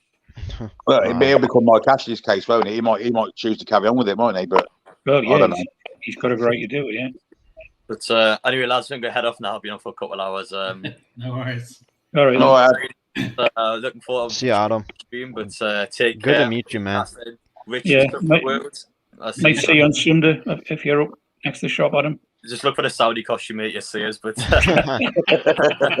I'm not going to do that, though. So. See you in a bit, lads. Catch you later. Good to meet you, Adam. And then there were 4. Four of us. Yeah. Well, I came in a bit late, like. So, Bruce out tomorrow with a bit of luck. I hope Well, so. that's what I really hope so. And then we'll have a flat week then. Nothing to look forward to apart from the football on Sunday. Yeah. And then you'll see the tweets on Wednesday. They've done out so far. What's going on? How are you, man? You useless lot. Actually, in. Might have to turn notifications back on the club's Twitter just because I know like social media, like they've been posting a lot more, and like I'm sure we'll get more training ground pics and like a bit more than that. Yeah. Well, I mean, you're right, Ryan. I felt sorry for the is it the moderator? What do they call him on NUFC? You know, the club Twitter account. Oh, the mod for that. Grant Pringle. Grant, I think they call him, isn't it? Yeah. Yeah, Grant Pringle. Yeah. Wow, yeah. He got some bloody dog abuse. You know, I mean, not him personally, but obviously he'd have to read it all. You know what he's thinking, and so he'd probably have a big sorry look because you know that at least now he might start getting some quite nice and pleasant tweets. You know, to say, "Oh, well done and great." You know, so poor bugger. Is this mod on Twitter? Is he actually a Newcastle fan, or is it like Arsenal where they have a Southampton fan running their Twitter? And I think he works at the club. I think he works there. Yeah, social media operations or something. Yeah. Yeah. Somebody said a while ago they've got a media team of 3. I think. Oh, that's Amanda Staley's going to be hiring so much people for that. I wouldn't be surprised if we get an esports team too, like for FIFA and stuff, man. Like that'd be amazing, especially like kids my age. Like it's pretty interesting seeing that kind of stuff. Fair point, Danielle. Yeah. I agree with you. You're right. You're absolutely right, Ryan. Yeah, I mean it's like just the more roles. Like you just gotta look at Man City. Like they got an esports team. They got like everything. Yeah. And everyone's going to love like working for the club now too. Honestly, like there's going to be smiles everywhere. Yeah. And there already has been like at the Shearers bar and stuff. Like, and the fact that our owners like wanted to go and meet people too. Like. Yeah, I mean that was it. She went in and shook the hands with all the staff in Shearers bar. I won't call it 9 bar. Sorry. That just shows the level. You know, I mean it's what it's about. You know, and it's you know. We've all done. I mean, the fact that we got an owner that's going to turn up to 9 times out of 10 of our games, like it's going to be good. Yeah, this is going to be a hands-on owner, isn't she? Absolutely. Yeah, absolutely. Oh yeah. I mean, I've worked in the past for bosses that I couldn't stand, and I did what I had to do to get through the day. But then I worked for bosses who really cared, and I always went the extra mile. You know, and then before I retired, you know, I knew our boss knew that if we said, I need you to do this tonight, lads. It's going to be an extra hour and a half. We're going, no, Rick, I need bother. We'll just get on with it. Yeah, but, I know that feeling too a bit. Like managers give you, or managers or bosses, like they give you more motivation too. Yeah, absolutely do. Yeah. Well, it's the fact that you've heard that you've heard more from her within 48 hours than you have from Ashley and Charlie in the past 14 years. Yeah. Well, you're right, and I said that earlier on, but answer me a question, guys. Has anybody heard Charlie speak to the media? Have you ever heard his voice? Because I don't think I ever. I don't. I've heard Ashley. Whoops, Ryan's gone. I've heard Ashley 2 or 3 times in the 14 years, and apparently they were saying the other day that when he took over, that had a job to get a picture of him because he's that much of a media recluse. But I don't think I've ever heard Charlie speak. I mean, if he hasn't, I missed it. Fine, sorry, but I don't think I've had. I don't think I have. No, I don't think I've had. Only a couple of times I've heard him say "old crumbs" to Danger Mouse, but that's as far as it's gone. Yeah. I closed my browser by accident. Oh dear. Yeah, so that's it then. Bruce out, and then we'll just build up to the game then. And players are going to be 20% more ready to play on Sunday than what they've been all season. I think we'll beat Spurs. Yeah, I think the atmosphere is going to be amazing, and they're definitely going to be the 12th man on Sunday. Yeah, I know Shearer can't be there, but I think Kevin Keegan will be. And that'll be enough in itself. Yeah, that would be brilliant. I mean, somebody said, I don't know where it was, in one of the pods I've watched or whatever, they said it would be absolutely beautiful if a helicopter landed slowly. Out came Amanda, out came Keegan, out came Shearer, helicopter flew away, and then you think, and that's the way we're going to start. I mean, it'll not happen, I don't think that type of thing will ever happen again. Obviously, what happened to the Leicester guy, which is, the point of, I mean, I think every fan of the country was upset about that one. Terrible, terrible thing. But, and the other thing as well, get the likes of Supermark and, Rob Lee and whoever, the list goes on. Of all the greats that used to play for us, get them back now and again and bring them out, That's sure never they've happened. been contacted too. So many little wins that they did, or big wins they can make without a lot of effort. That's what we need to do. I just think our little teams that we've had during Mike Ashley era, like it's just going to be expanded times 100 now. Sure. Absolutely. Yeah, there's going to be like over 1,000 people working for the club now. The thing is, Mike Ashley, not only was it was really damaging our future, but he was trying to kill the past as well, wasn't he? He treated so many legends like shite, and then no investment. It was just an all-round shit show, and thank God that's it. He's gone. We haven't got to speak about him again. But yeah, he was trying to kill the past and the future at the same time. I said it last week or whenever it was, that if the club was a branch of his, a Sports Direct branch, wherever it would be up and down the country, if it was as bad as the club's been, he would be in there kicking out or sending somebody in to kick out. And he would. Yeah, sack the manager, get really new staff in for crowd. We're kind of going like this. That's what he would have done, but he wouldn't do it for us. Now, whether he didn't understand, didn't care, I don't know. But it was one. I'm probably more glad to see him gone. And again, I hold the man no malice. Never met him, so I don't know him. But you're right, Billy. We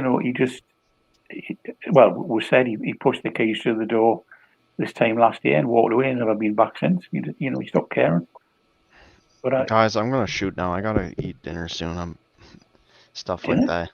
What time is it over there, Ryan? 5:12. Oh, I know. And today's Thanksgiving in Canada too, so I'm having some turkey dinner and a lot of stuff like that. Very nice. Beaver tail. Jason, we're gonna get in. I'm actually having apple pie now. Some apple pie. Oh, you're not having apple pie and custard, are you? How are you? Oh, no, come on. You know what you're going to think about if you eat apple pie.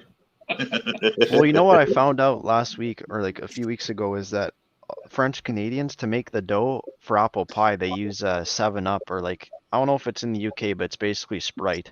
It's Pepsi's version of Sprite. So they use that for the dough, and like I thought it was the funniest thing. Really? Yeah. So, yeah, I'm gonna head off now. I'll see you guys on Paul's channel. If you guys are on Tuesday, yeah. Take care. See you later. See you, mate. Yeah. See you, mate. So then there were three. They're dropping like our midfield. Yeah. You've been on over 2.25 hours. I know, it's longest one so far now. Good run for you. Let's see where did we place where did you place us to finish the season, and has that changed, and where do you place them now? I said 15th, 14th, 15th, and I still think it'll be that, but by the route I thought it would be. Because I had changed my mind this time last week, but I'm back up to it again now. I was back to head and heart again. My heart was saying that we'll finish 13th, 14th, but my head was saying we'll get relegated. And they said on one of the earlier shows, Jason, I think Ward said, the chances of stopping up are remote and the least. So I think we would have struggled, and I would have almost taken 17th. I'm with Billy now. If we get the 14th, 15th, or maybe one place higher, I'd be absolutely over the moon this year. Because, as I said earlier on, we've got to remember we've got to win games before January. Because if we get caught adrift, you could bring in all these players, and it's not going to work. If you're 8 or more points behind, that's a hell of a gap to make up. There's, I mean, how many teams have been bottom at Christmas who've survived? It's about 2. I can remember West Brom doing it. That's about the only one, I think. I can remember West Brom doing that. Yeah, they were the first and probably the last to do it. So you've got to get out of the relegation bottom 3 now and stay out and keep out until January, when we can bring. And I'm not, like you guys we've seen before. I'm not bothered about if it's whoever name £500 million players. I'm not interested. It's that slow, steady build that I want to see. And as Amanda said in a statement yesterday, the amount of work this team have got to do, and what I mean is the management team, not the football team. I mean, she must have stood there and gone, "Oh my God!" when she saw the stadium. It is honestly, it's a disgrace for a Premier League side, for a Newcastle side. It's back to the days when you open bogs at the back of the Gallagher end, Oh dear me. Yeah, they used to run down the stairs after half time. God, it was Still absolutely. smell it now. Oh, yeah, you're right, Billy. God, it's Some of the smell that bloody lingers. But there's so many things wrong with the place. It's TVs off the wall, extension sockets hanging on bits of tape. It's an absolute disgrace, and that's what they're going to have to.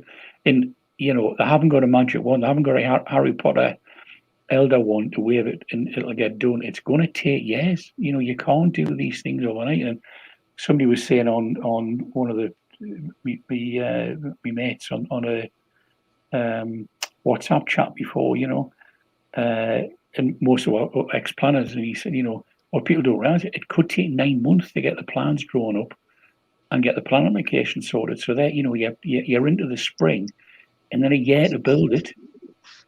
So there you're into 2023 before you get a decent training ground.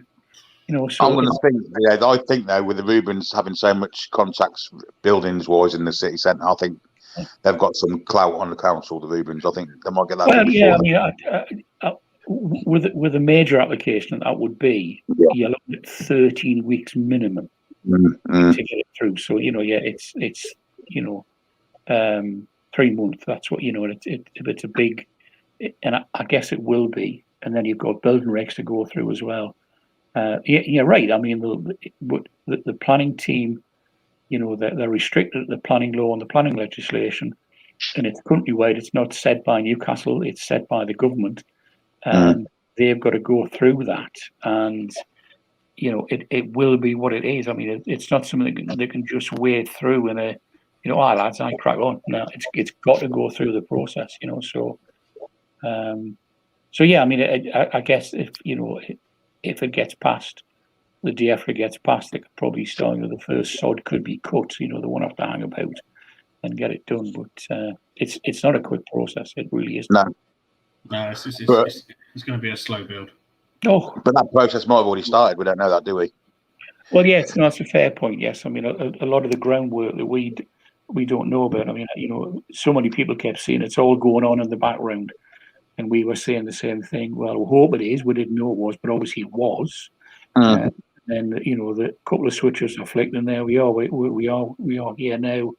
Happy as Larry, and looking forward to a fairly reasonable success story with a team that tries, which is what we all crave for. Jim will be proud of. But yes, you're right. I mean, they could have building contracts almost in place to say, right, you never know, they might turn in Newcastle Council tomorrow morning with a plan application and say, "Oh, let's crack on with that, get it sorted." So, be great if they did. Oh, absolutely. Well, yeah. Bruce is out. New owners, new training ground plans, new stadium all cleaned up and everything. Oh. Yeah. And then Tony Pulis walks in as manager. Oh. You had to bloody ruin it, didn't you? I do it every time, don't I? With Sam Allardyce as assistant. I do it every time. I can't help myself. Harris, I would show you all, but I love you. I had us pinned at 18th. I didn't have no hope in us at all. No. If we can kick on from now and not go further behind, we'll have a gap being made. I feel we can go about 12th at best, but it all depends on who we bring in, how we're being set up, and who we can bring in January. I think we're all going for a Conte, possibly. Well, I think the next 2 days for me, I'll see what's going to happen, because if he does go tomorrow, and then you've got to think, have they got somebody in place, or they're going to say to Jones, right, you're doing Spurs, because we've got to get people in, this contracts to sort out, and then on Tuesday, Wednesday, we're bringing in whoever, whether that's an interim boss to work with Jones until the end of the year, or they've actually got somebody lined up, and whoever it is. I mean, I don't mind Rafa to Conte and everybody in between, whoever it is, as long as they get Newcastle. That's all I'm bothered about, and then just take it from there. So if the next 2 days does that well, and I think they're going to have to move quick on this one. I think they're going to have to, they know that. Well, I presume they don't. I mean, they certainly seem as they know what they're doing. That they can't hang about. This is the one thing they've got to get sorted out and quick. All the other stuff, the building, the pots of paint, the windows. I mean, God, the windows above 9 bar. My God, that 10 years of muck on them. Just little things like that. Get somebody to do that. That can take 6 months. I don't care about that. So. But do you think they're going to have to leave the dead pigeon where it is? Because, I mean, that's become such a legend in its own right. We haven't done much luck, has he? Apparently, so I hear there's another dead pigeon on the other side of the ground now. Oh, is that right? I hadn't heard that. There's 2. Oh, my God. Yeah, one at each end, yeah. Both killed by the same Joe Linton shot.